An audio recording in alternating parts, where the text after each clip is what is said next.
Hop. Bonsoir à tous et à toutes. On va démarrer. À moins qu'il y ait un retardataire, Monsieur Castet. Est-ce qu'il est... D'accord.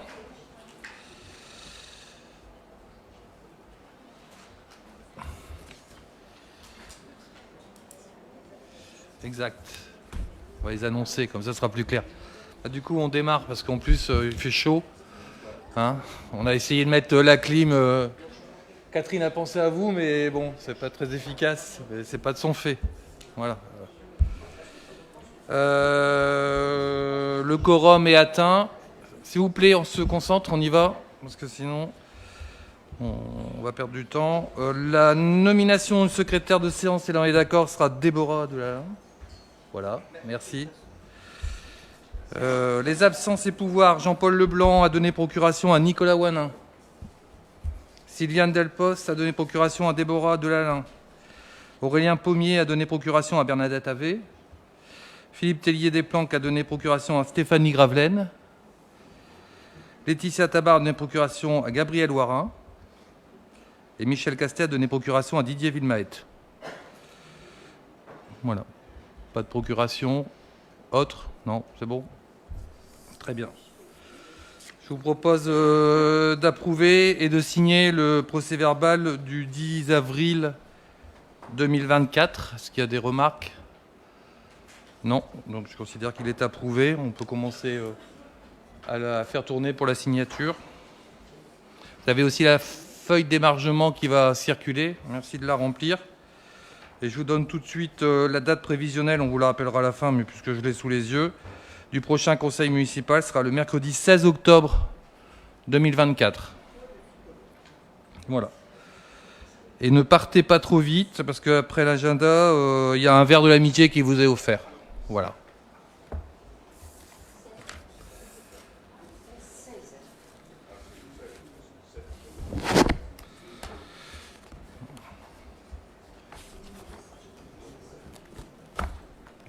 Donc la séance ordinaire donc, du conseil municipal de la ville d'Achicourt est ouverte.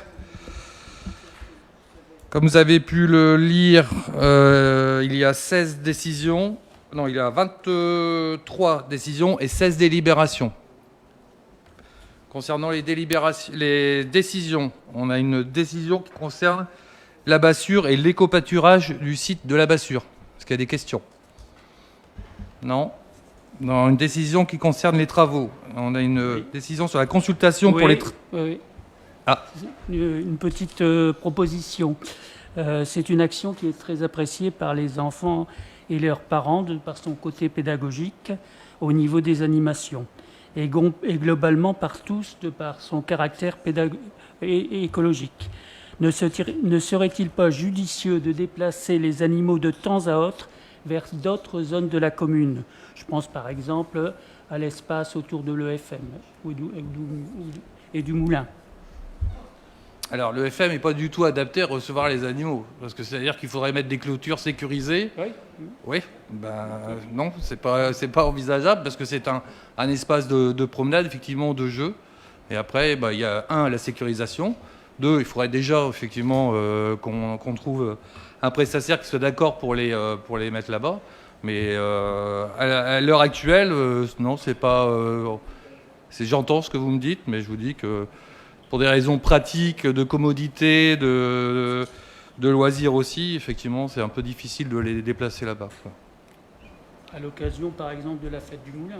Alors, des occasions tout à fait particulières, s'il y avait un thème particulier, effectivement, c'est à revoir. Mais comprenez que développer effectivement un espace d'éco-pâturage sur le FM, c'est très compliqué, quoi.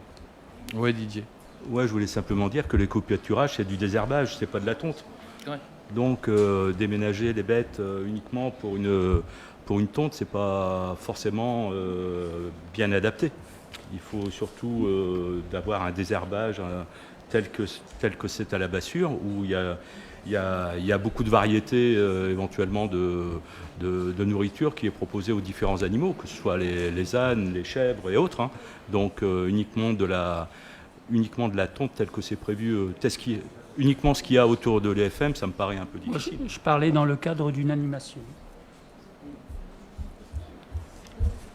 Ah, c'était dans le cadre d'une animation. D'une animation. Ah, mais j'avais pas compris ça. Moi non plus. Donc, effectivement, s'il y a des temps forts et qui, effectivement, en particulier, ça peut être utilisé. Effectivement, l'éco-pâturage, puis en plus, après, derrière, il y a l'entretien. Il faut nettoyer derrière, avant que les personnes aillent se promener avec les enfants. Donc, pour les décisions concernant les travaux, consultation pour les travaux de remplacement des menuiseries de l'école Léopold Bernard. Est-ce que vous avez une remarque? Oui. Une question? Donc ces travaux effectués pour des raisons de sécurité sont nécessaires mais nettement insuffisants. Chaque bâtiment communal devrait faire l'objet d'un diagnostic complet, technique, énergétique, sécurité, dans l'optique d'alléger la facture énergétique. Quelle est la catégorie énergétique de l'école Léopold Bernard? Après remplacement des menuiseries, quelle sera-t-elle? On la calculera. Après. Et avant? Pour l'instant, on est conscient en fait, effectivement qu'on a des besoins, parce que c'est de la sécurité, c'est du gain énergétique, effectivement, de bruit aussi, de nuisances. Donc et en plus, comme vous le savez, avec de la présence de l'amiante dans les joints, ce constat, il a déjà été fait, puisque quand on est arrivé, on a aussi changé les 110 unités de l'école Jean Massé pour la mettre en conformité. Et on n'a pas attendu, effectivement, de faire les diagnostics énergétiques pour savoir qu'on était sur des passoires énergétiques. Donc aujourd'hui, les équipements qui sont mis en place répondent aux normes énergétiques. Donc effectivement, on a qu'un gars. C'est flou, hein, c'est flou. Quelle est la catégorie énergétique de chaque bâtiment Non. Et à quoi écoutez, qu'est-ce qu'on vise? Quelle catégorie? Non, on a pris une décision sur le changement des menuiseries. On ne va pas faire ici le débat de la catégorie des bâtiments publics, l'inventaire de ce qui doit être fait, pas fait. On sait très bien ce qui doit être fait et pas fait, et on est en train de le faire au fur et à mesure. Vous ne répondez pas.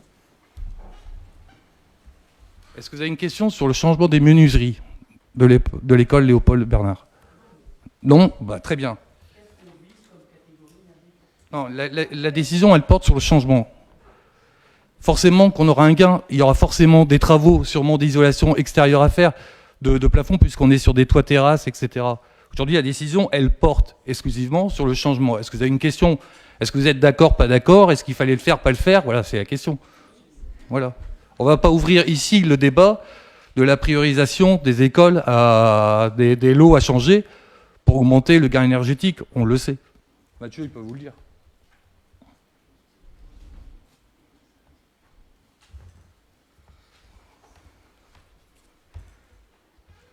Sur la décision concernant les marchés de travaux de désamiantage et de remplacement des menuiseries extérieures de l'école Léopold Bernard.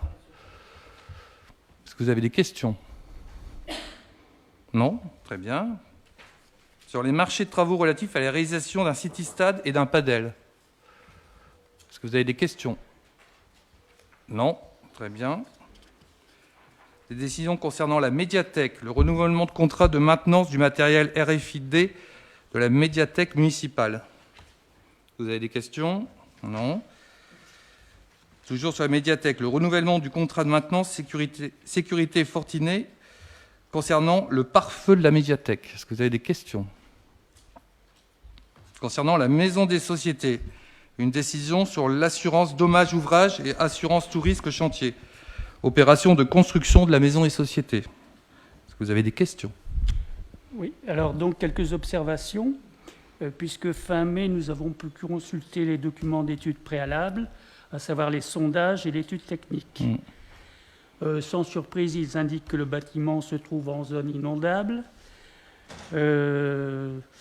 La maison des sociétés se situe également à la limite d'une zone d'effondrement à fort risque.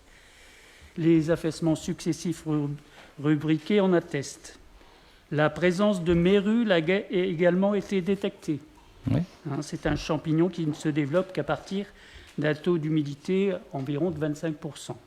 Comment allez-vous éradiquer ce champignon? Non, mais la question, elle porte sur les dommages, l'assurance. On n'est pas là pour vous expliquer comment on va éradiquer. Les diagnostics l'ont porté C'est comme si vous me disiez comment vous allez traiter l'amiante. Il y a un plan de désamiantage qui va être mis en place.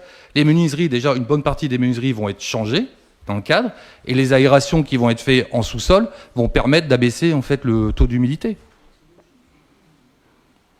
Enfin, à un moment, il y a des experts qui viennent et qui font des constats, qui nous proposent des solutions, qu'on applique. Moi, je ne suis pas expert en mérule. Vous l'êtes peut-être, moi je ne le suis pas. Quand ils nous donnent les solutions, je ne suis pas là pour dire « vous vous trompez ». C'est eux les experts. Alors, à moins que vous soyez expert en peinture plomb, amiante, mérule, termites, etc., mais ça va poser un problème. Si vous ne faites pas confiance aux experts... Techniquement, avec 2 bâtiments mitoyens, et compte tenu des différents risques... Non, mais attendez. Est-ce que vous avez constaté des... Qu'est-ce que dit le rapport? Vous l'avez lu. Qu'est-ce qu'il dit, le rapport? En conclusion... Je vous l'explique. Non, mais en conclusion, qu'est-ce qu'il dit, le rapport? Est-ce que... Non, et qu'est-ce qu'il dit, le rapport? Laissez-moi parler. Non, mais on parle... Non, laissez-moi parler. Déjà des dommages... Je vous laisse parler, vous me laissez Oui, mais parler. c'est normal que je parle. Oui, mais... Là, on parle de décisions qui concernent les assurances. Vous vous écartez du sujet. Non, déjà. du tout. Si, bien sûr. Parce que les risques sont très importants dans qu'est-ce que dit la conclusion? Vous l'avez lu. de cette réhabilitation. Non, mais qu'est-ce que dit la conclusion?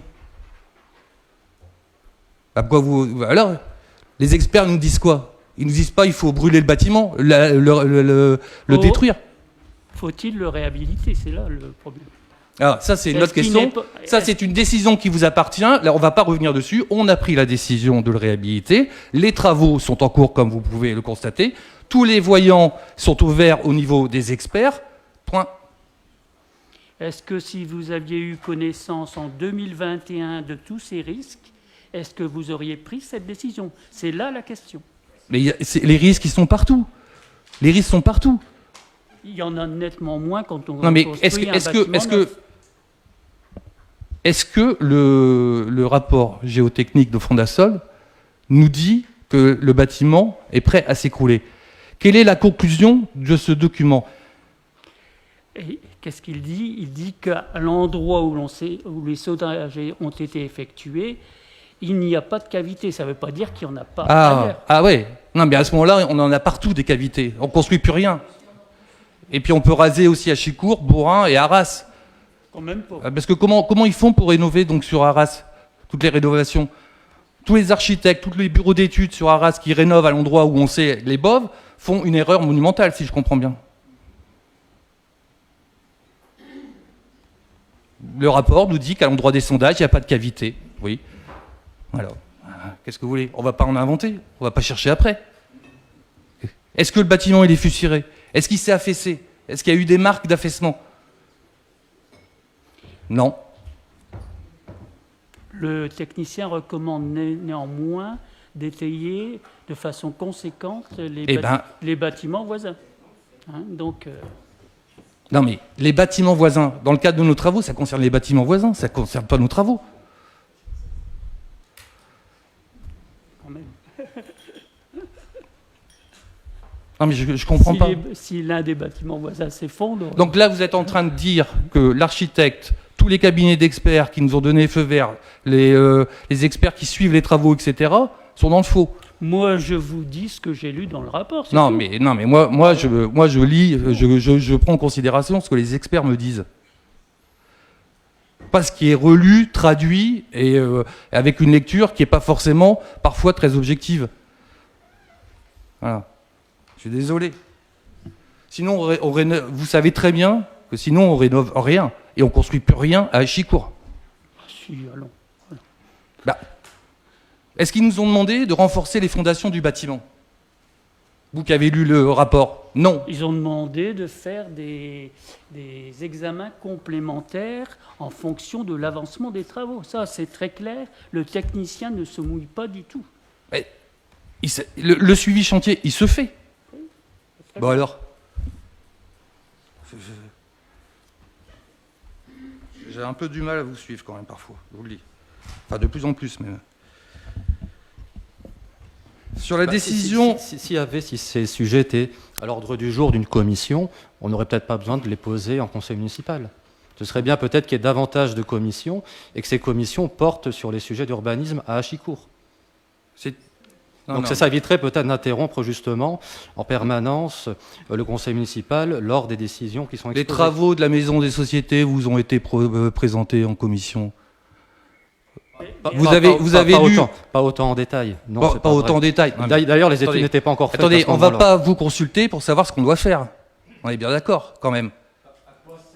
À quoi sert dans ces cas-là Non, mais quand on prend la décision... Des commissions dites participatives. C'est quand même pour débattre des sujets qui concernent Achicourt. Sinon, si à chaque fois, les commissions ne sont simplement que des réunions d'information... Non, vous confondez tout. C'est de la stratégie urbaine, ça concerne... C'est pas du participatif. Non, vous allez chercher dans le détail. Changer les fenêtres, du coup, en fait, de Léopold, il faut faire une commission pour savoir, avec tout le monde, comment on va les changer, quelle couleur, etc. Ça pourrait, oui, effectivement. Ouais, ça pourrait. Et puis ça pourrait intéresser effectivement les participants à cette commission, oui. Eh ben, l'information est donnée à un moment. Ouais. Ben, c'est notre choix, effectivement, d'un moment pour avancer, de prendre des décisions. Parce que si à chaque fois on doit faire une commission pour prendre une petite décision, on n'est pas prêt de faire bouger les choses. Je suis désolé. Et la commission de stratégie urbaine, c'est de la stratégie urbaine, c'est sur le développement général. Et si on pinaille comme vous le faites là en commission, elles vont durer 3 heures, il n'y aura plus personne en commission, ça je vous le garantis. Et là, de toute façon, je vais mettre un terme à cette discussion. Non, mais attendez. Non, j'attends pas. Ce sont des décisions. Sur 1 200 000 € d'investissement. On pinaille. Non, vous pinaillez pas sur ça. Non, vous cherchez effectivement à essayer de trouver une petite faille pour effectivement discuter. Les travaux sont en cours. On prendra en fait la tâche à la fin des travaux et on verra le résultat. Voilà. Point. Et les décisions, elles sont prises, ce ne sont pas des délibérations, elles n'amènent pas de discussion. On vous les porte, vous posez une question sur l'assurance dommage, effectivement, si vous la trouvez chère, pas chère, je ne sais pas, mais on ne va pas parler des fondations de la maison des sociétés.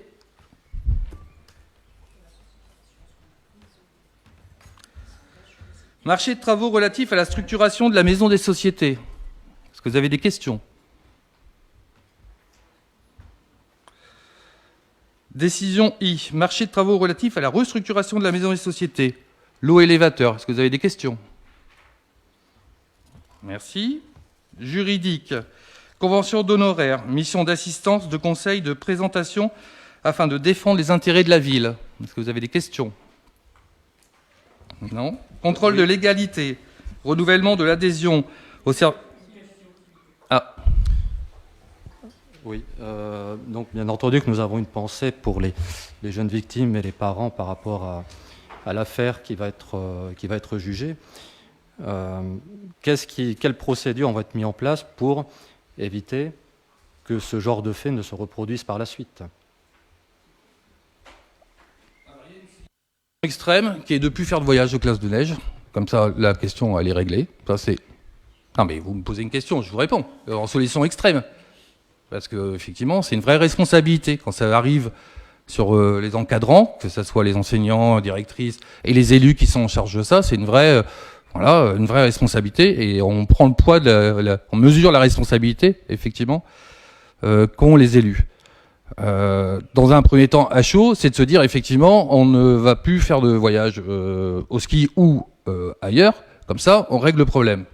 Bien sûr, quand on réfléchit, on ne va pas pénaliser des générations d'enfants qui arrivent, surtout que le voyage, les retours des autres parents, qui malheureusement, par rapport aux ceux qui ont été victimes des agissements, est plutôt bon.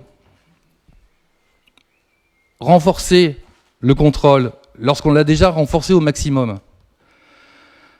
Prendre la tâche en fait de référence, comme c'est dans les courriers, dans les CV, etc., qui est déjà fait. Aujourd'hui, on se pose la question. Comment est-ce qu'on peut aller plus loin dans le contrôle lorsqu'on a déjà demandé les casiers judiciaires numéro 3, numéro 2, qu'on a des références, que les personnes sont déjà dans le milieu associatif depuis des années et ont plutôt une bonne réputation? Je sais pas. C'est vraiment un sujet dont on a déjà discuté avec Déborah, Madame Louard qui est en charge, et Mathieu, le DGS, pour savoir qu'est-ce qu'on peut mettre en place pour aller plus loin, pour garantir la sécurité, effectivement, des enfants. Alors on peut revoir les horaires, l'accompagnement, dire c'est toujours par deux, jamais tout seul, effectivement.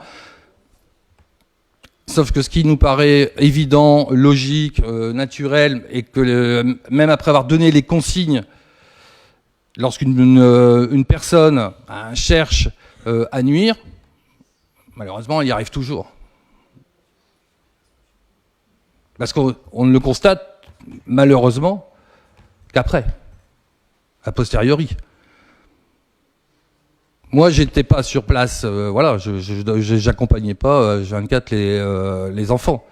Mais le corps enseignant, les animateurs qui ont accompagné, ils sont même eux-mêmes surpris. Voilà.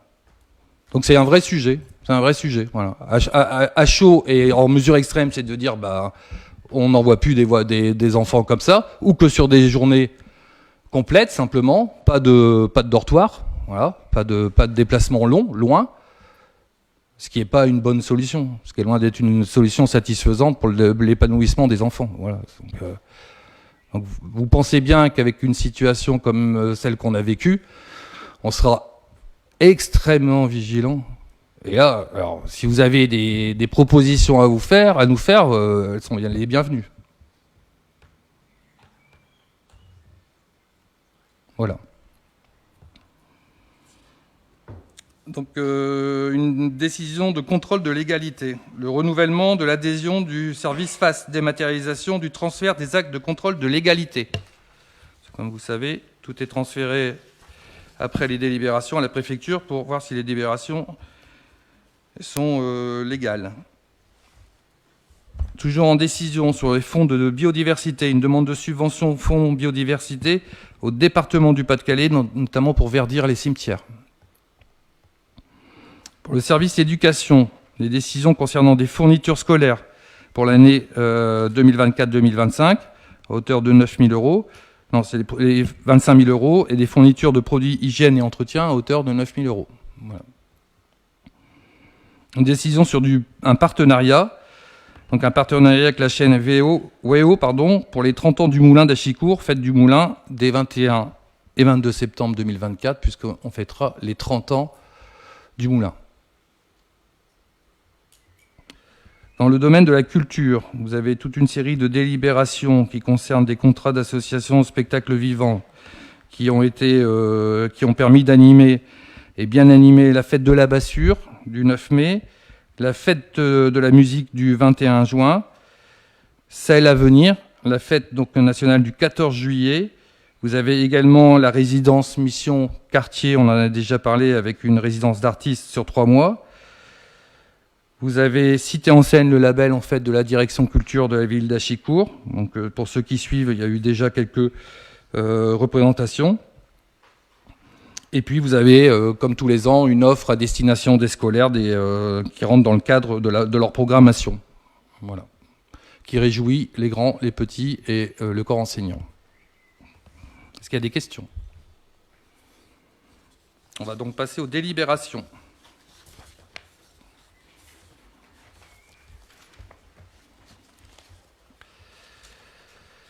Alors, la délibération numéro 1 qui est d'ordre finances et fiscalité. Admission non-valeur des titres de redevance exercice 2023, budget ville. Nicolas, à toi la parole. Merci Monsieur le maire, bonjour à toutes et tous.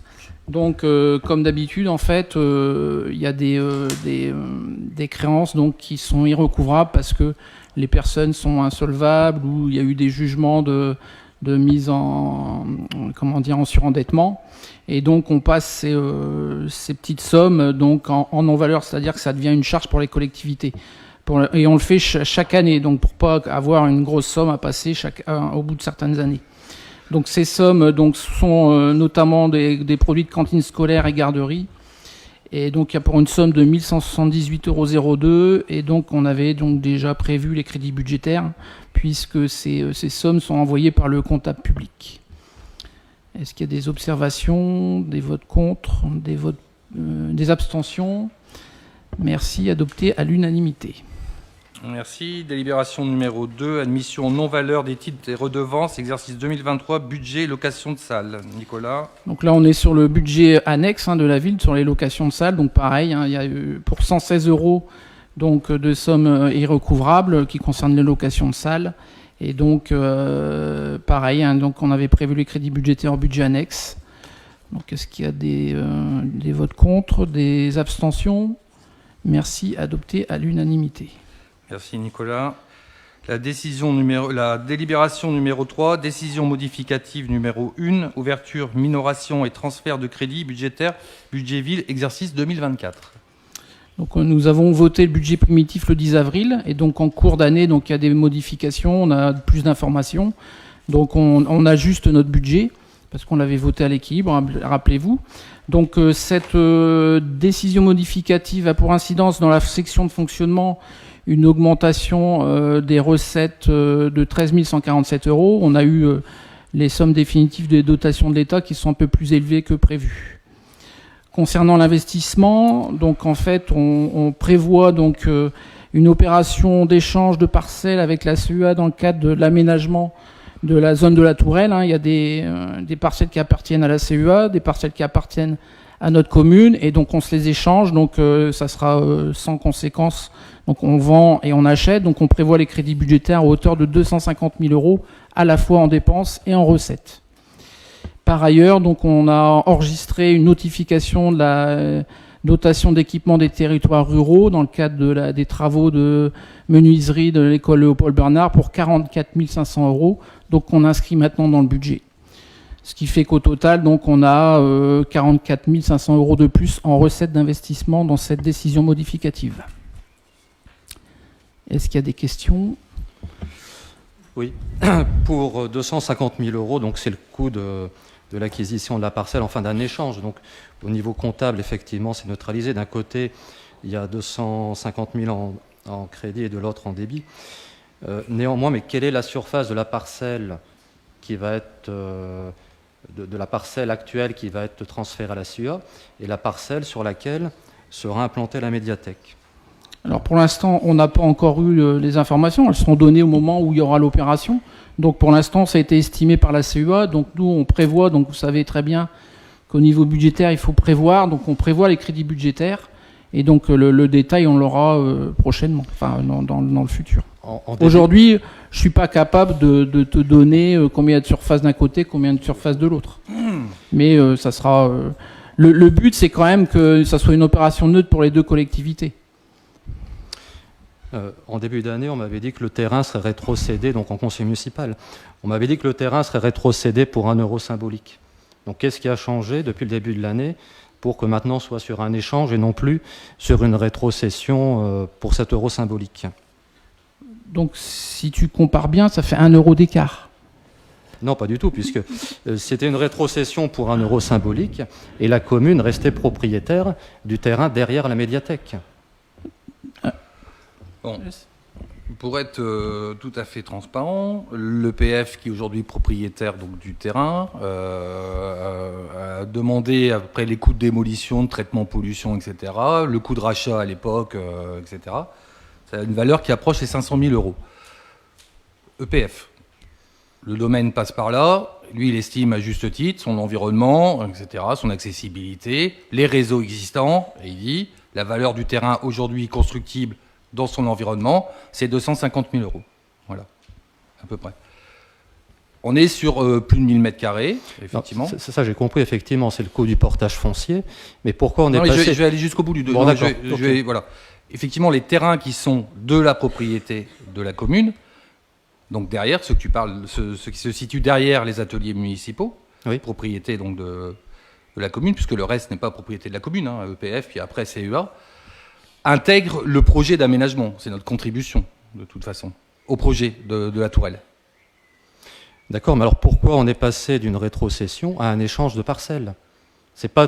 Même si au niveau finance, l'opération est neutre, néanmoins d'un côté, on avait donc, en gros, on avait un terrain qui était acquis pour 1 € symbolique. De l'autre côté, on perd un terrain. Non, on ne perd pas un terrain. Bah si. Mais non, puisque le terrain est intégré au périmètre de la zone de la Tourelle. Sauf qu'aujourd'hui, il n'est plus de la propriété, effectivement, de la commune, il va être de la propriété de la CEA, qui va l'aménager. Parce que ce terrain, qui est beaucoup plus grand, à mon avis, il est 2 fois ou 2 fois et demi plus grand en surface que celui de la médiathèque, n'est pas desservi par les réseaux, ni par la voirie. Donc sa valeur en euros, elle est bien inférieure à celle du terrain qui va accueillir la médiathèque. Donc la surface, effectivement, de cette parcelle-là est plus importante, mais sa valeur foncière est nettement, est vraiment inférieure. Vous le comprenez, il n'y a pas de réseau, il n'y a pas l'eau potable, il n'y a pas l'assainissement, il n'y a pas de voirie qui... voilà, donc tout est à construire. Donc ça n'a pas le même prix. Ça, tout le monde peut le conçoit aisément. Ce terrain, dans le cadre du parc de la Tourelle, il va être aménagé par la CEA.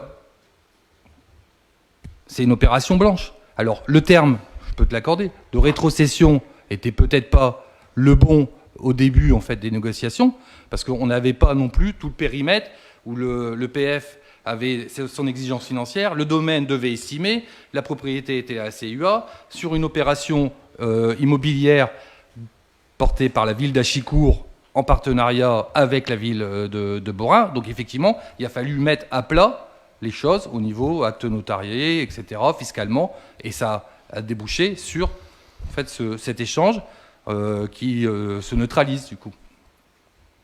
Mais au départ, si tu regardes les plans, ce terrain qui est derrière les ateliers est déjà intégré au périmètre de la zone de la Tourelle. Oui, mais bien sûr, donc le PF n'était pas propriétaire, et c'est justement pour ça. Donc j'avais posé la question, le terrain où va se construire la médiathèque appartient actuellement à l'EPF. Donc, oui. Donc la CEA va racheter à l'EPF oui. le terrain, et donc en début d'année, donc c'est quand même récent, c'était au mois de janvier, on m'avait dit ici que ce serait une rétrocession pour €1 symbolique. Je n'invente pas le terme, c'est bien ce qui m'avait été dit par je te dis, monsieur le premier adjoint à l'époque. Je te dis que le terme n'était peut-être pas approprié, parce qu'à l'époque, dans l'état actuel des négociations, on n'avait pas tout le cadrage juridique et financier à apporter sur cette transaction. Aujourd'hui, on est propriétaire d'une parcelle qui était intégrée, qu'il aurait fallu nous viabiliser pour la rendre, pour lui donner un peu plus de valeur. La CEA le prend à son compte. L'opération, au final, elle est blanche. Du point de vue budgétaire, oui. Oui.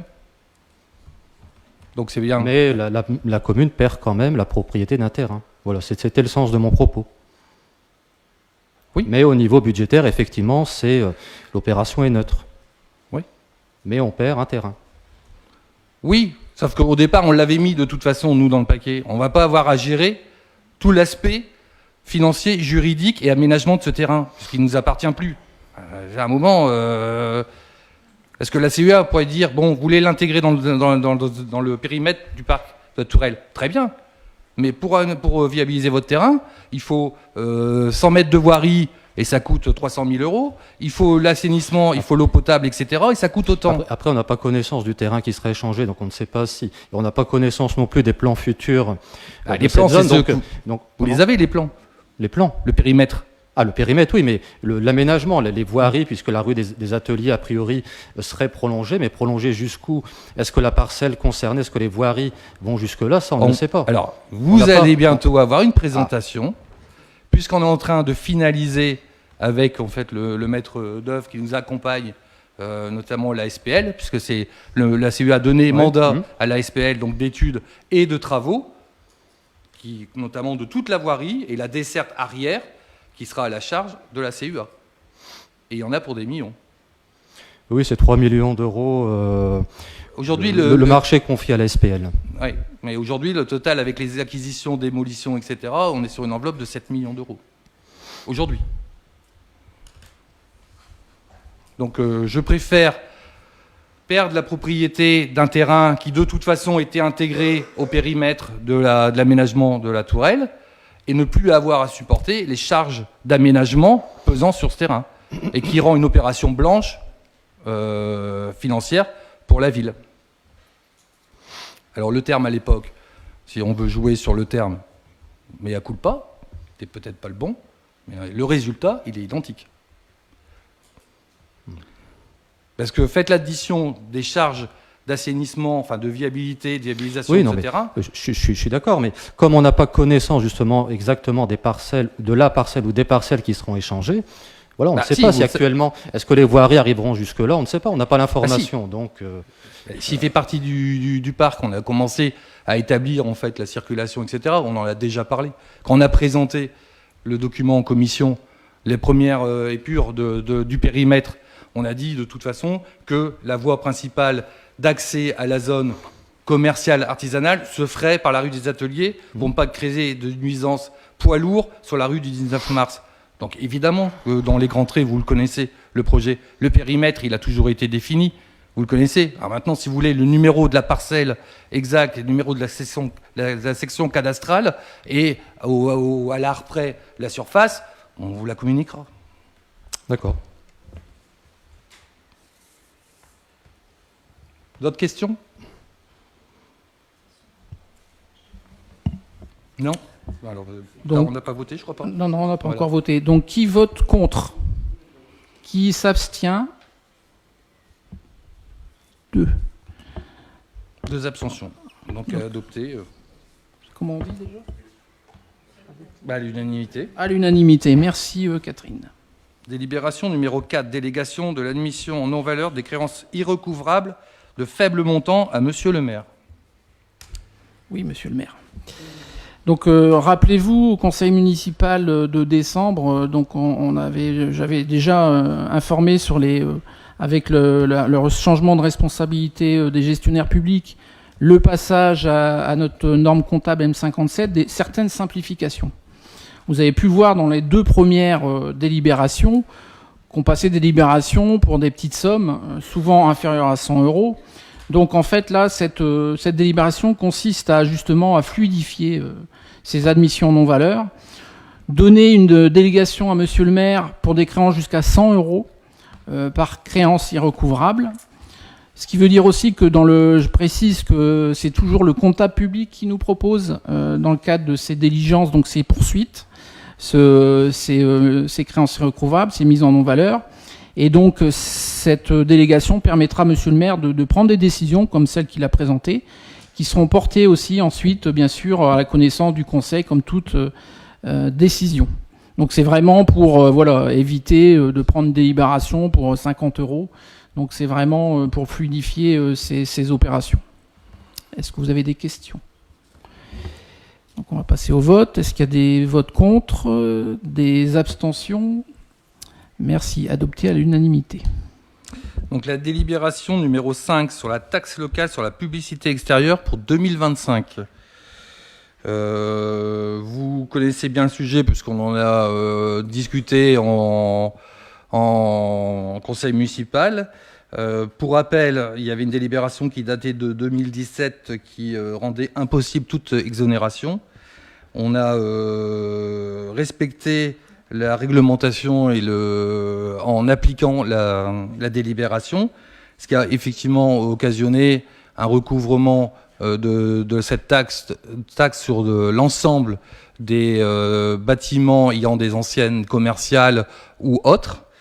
De fait, la loi avait aussi changé. Vous savez que c'était plus à l'entreprise, enfin au propriétaire de l'enseigne de faire sa déclaration, mais c'était à la collectivité en fait de faire l'inventaire. On a eu une phase de discussion et de contradictoire, puisqu'on avait fait des estimations de surface. Nous avons reçu énormément de commerçants qui sont venus en disant ma surface, elle est d'autant, elle est pas. Donc on a corrigé, c'était l'objet. Voilà.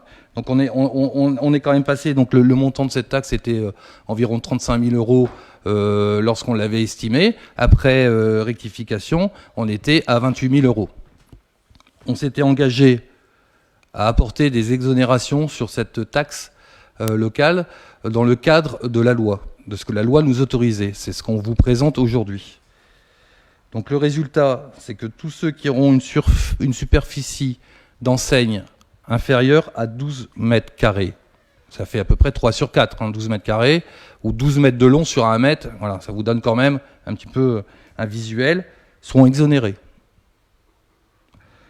Ceux qui se situeront entre 12 mètres carrés et 20 mètres carrés auront une réduction de 50% en fait, de la valeur de la taxe.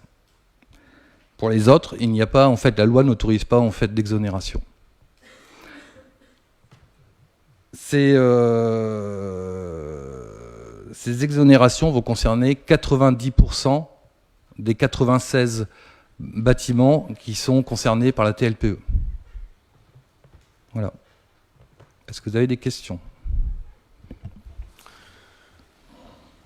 Oui, donc effectivement, c'est une taxe qui a été instaurée en 2017, qui est facultative. C'est pas une obligation de la commune de l'instaurer. Comme beaucoup d'autres communes, pendant la période Covid, le conseil municipal a délibéré pour que les commerçants soient exonérés. En 2022, donc, décision a été prise, a priori, de rehausser la taxe, puisqu'on est passé d'un produit de 3 000 € par an à 40 000. Non, c'est d'élargir l'assiette. Elle n'a pas été rehaussée. C'est-à-dire qu'il n'y avait que 10 entreprises qui étaient concernées.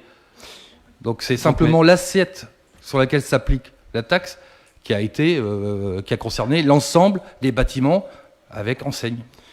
Parce que les commerçants, c'est eux qui déclarent justement les surfaces concernées. Plus il maintenant. y a un formulaire CERFA à ce sujet-là. Non, c'est fini, c'est ce qu'on vous explique.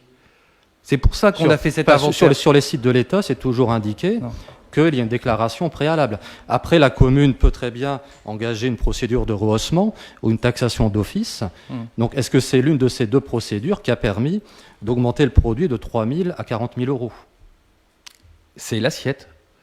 C'est le périmètre qui a été augmenté à l'ensemble des bâtiments qui avaient une enseigne.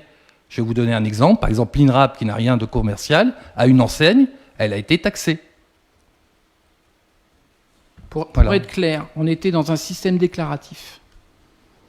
Donc les enseignes devaient se déclarer. Bien sûr, vu le niveau des recettes depuis 2017 à 3 500 € à peu près, qui est, soit dit en passant, on faisait appel à une entreprise pour recenser pour à peu près la même somme.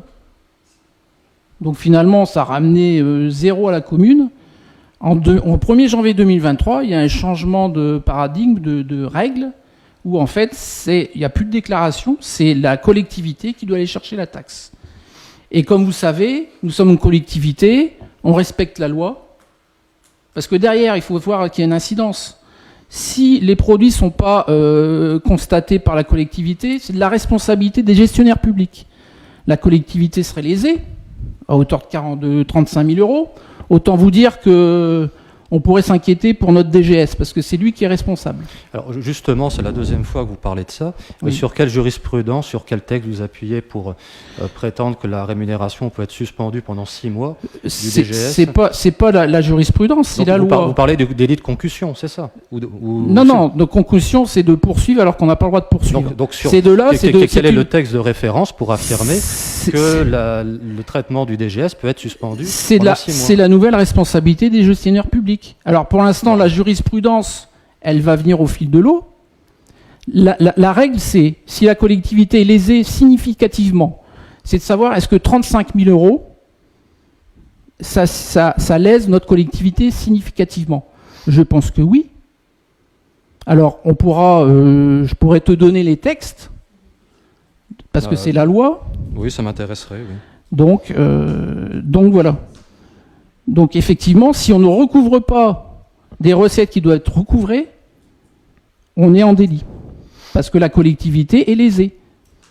En 2017, 3 500 €. On a fait un travail en 2023 de recensement. On est arrivé à plusieurs dizaines de milliers d'euros. Mais encore une fois, ça c'est dommage qu'on n'ait pas abordé ce sujet-là en commission finances. Oui, la dernière fois en conseil municipal, oui, mais pas en commission des finances, et on l'a su, su a posteriori. Non, mais Ludovic, en commission, l'information elle est donnée. Quand on a apporté la délibération, avant chaque conseil municipal, la commission finance se rassemble justement, et discute des sujets. Pourquoi ne pas avoir abordé ce sujet? Non, mais ne dis pas que ça n'a pas été abordé en commission. Ah non, on ça n'a pas été abordé. On a le président de la commission. Non, là, c'est dommage que Michel soit pas là parce qu'il en avait parlé pendant d'autres commissions. La délibération d'aujourd'hui a été présentée la semaine dernière en commission finances. L'élargissement de l'assiette de la TLPE, on n'en a pas parlé, c'était pas à l'ordre du jour des précédentes commissions. Le règlement, il a été rappelé. Alors, juste, excuse-moi. Vas-y, Nicolas. L'assiette, elle aurait dû être comme ça depuis 2017. Nous, on n'a pas gonflé l'assiette, elle existait. C'était déclaratif, et tu sais très bien que quand c'est du déclaratif, on voit bien qu'en parallèle, il y a du contrôle fiscal en France, parce que c'est du déclaratif. C'est la contrepartie d'un système déclaratif. On était dans un système déclaratif, et visiblement, les entreprises ne respectaient pas leurs déclarations. Tout simplement. Maintenant, depuis janvier 2023, c'est à la collectivité de le faire. Et si elle ne le fait pas, on perd des produits, et donc après, c'est de la responsabilité. Et justement, on aurait pu débattre en commission de l'opportunité de faire ces exonérations déjà pour 2024. Je vais dire stop. Et pas pour 2024. Je vais dire stop parce que là, on tourne en rond. Il y a eu des commissions, à chaque fois, les délibérations ont été présentées. Vous en avez discuté. On ne va pas réunir une commission pour discuter de savoir si on va appliquer la délibération. C'est une obligation d'appliquer la délibération. Bien sûr, j'ai pas le Donc contraire. on ne va pas vous demander votre avis de savoir si on doit ou non se mettre en dehors des clous. C'est notre responsabilité. Une délibération, on l'applique. On l'a appliqué sur l'ensemble. Je reformule mon propos. Mais à quoi sert la commission ? Est-ce que vous allez nous dire oui, non ? Mais pourquoi ? Oui, bien sûr. Il n'y a pas de raison. Il n'y a pas de raison de faire une commission pour appliquer une délibération qui existe.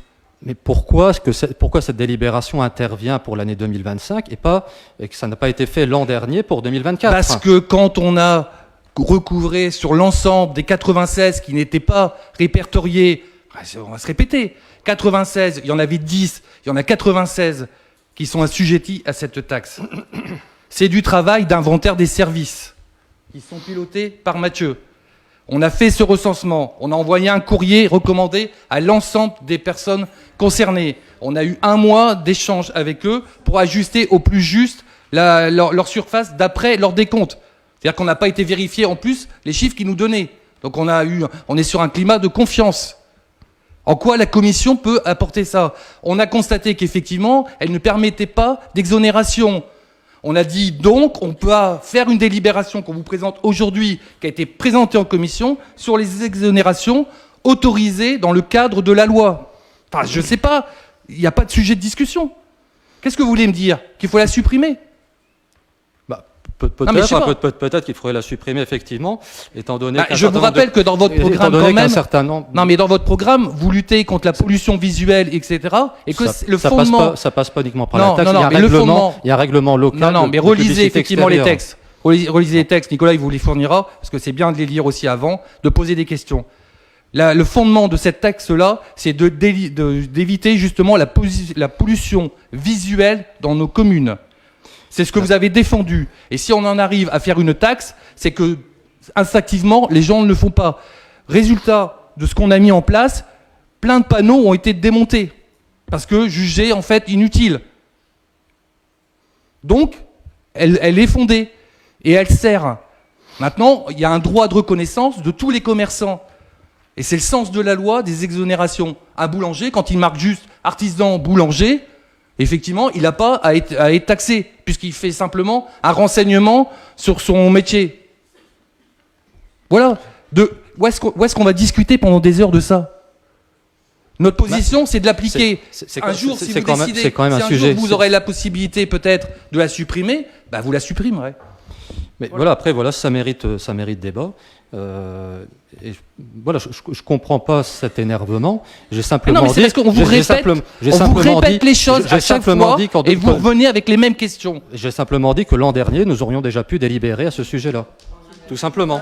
Voilà, simplement. On vous a dit quoi ? Non, et on vous a dit quoi ? Quand on a présenté la délibération sur l'application de la taxe, qu'on travaillerait parce que c'est à N+1. Ça sera effectif qu'en 2025. Mais non, on peut pas. Mais on est dans ce... Mais non, mais il faut écouter un moment. Franchement, ça devient pénible. Moi, je vous le dis. On vous répète les mêmes choses tout le temps. Quand on a observé ce phénomène, je le dis encore, et après on passe à la suivante, parce qu'effectivement, ça va vraiment m'agacer. En 2022, on constate cette délibération, il n'y a pas d'exonération. On prend la délibération parce qu'on est tenu de le faire. On impose. On dit derrière, donc en 2023, il faut prendre la délibération pour qu'elle soit, en 2024, pour qu'elle soit applicable en 2025. Ça, c'est la loi. Quand vous prenez la délibération, c'est N+1. Donc de toute façon, l'année dernière, elle n'aurait pas pu être effective. Pour 2020, Parce que- 2024, si, elle aurait pu être effective. Parce que non, on s'est nous-mêmes aperçus... Si elle avait été votée en 2023, Non, elle mais- pourrait être effective en 2024. Non mais quand vous faites au départ, vous avez 3 000 € de recettes et qu'il y a 10 entreprises, vous y prêtez pas attention. Vous le saviez? Est-ce que vous connaissez le nombre? Non, vous connaissez Bah, pas. c'est- Ni le c'était- nombre, ni le nombre, ni le produit. Si le produit, si c'était 3 000 € pour 2019, il y a une exonération 2020, 2021, 2022, donc 0, et 2023, 40 000 €. On change de Et modèle. Et le produit attendu en 2025, c'est également 40 000 €. Dans le budget primitif, c'est 40 000 €. Donc, il y a une délibération qui sera votée aujourd'hui. Il y aura 10 000 € d'exonération sur les 40 000, dont acte. Bah oui, alors. On a dit qu'on a présenté en 2023 qu'on prendrait une délibération à la suite pour exonérer le plus tôt possible. On est dans la temporalité. Je ne vois pas où il y a de difficulté. Vous devriez plutôt nous dire merci d'avoir été réactif. Si on reprend un côté technique de la délibération, les enseignes, quelle est la définition? Non, Donc, alors, si vous voulez, vous irez lire le règlement. Bah justement, donc, j'ai recherché Vous allez sur le site. enseigne non scellée au sol. Non, non. Je ne trouve aucune Non, mais définition. bon. Alors c'est légal, hein, c'est exactement mais le terme de la loi. Écoutez, Bon. Ludovic. Tu vas voir le règlement local de la publicité intercommunale qui a été voté il y a quelques temps à la CEA. Je l'ai Tout consulté, est très bien expliqué. Bon, ok. Voilà. Alors, tu lis. Et puis après, tu viendras me voir si tu veux échanger sur les choses. Pas perdre de temps maintenant à parler de savoir si c'est accroché de biais, c'est une enseigne, une pré-enseigne, une publicité, etc. C'est pas le lieu. Est-ce que là, on vote l'exonération? Est-ce que vous acceptez ou pas d'exonérer Oui, bien 90% sûr, oui. des commerçants sur la TLPE? Bien sûr. Bon, alors, est-ce qu'il y a des contre? Des abstentions? Donc adopter l'unanimité. Merci pour eux.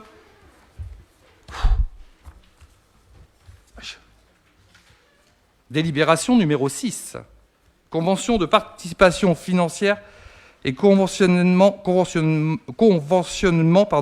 de fonctionnement, projet de mutualisation et de la restauration collective, conseil départemental, collège Adon de la Halle, ville d'Achicourt. Pardon, je vais boire un petit coup. C'est moi qui rapporte? J'ai pas beaucoup de temps de souffler.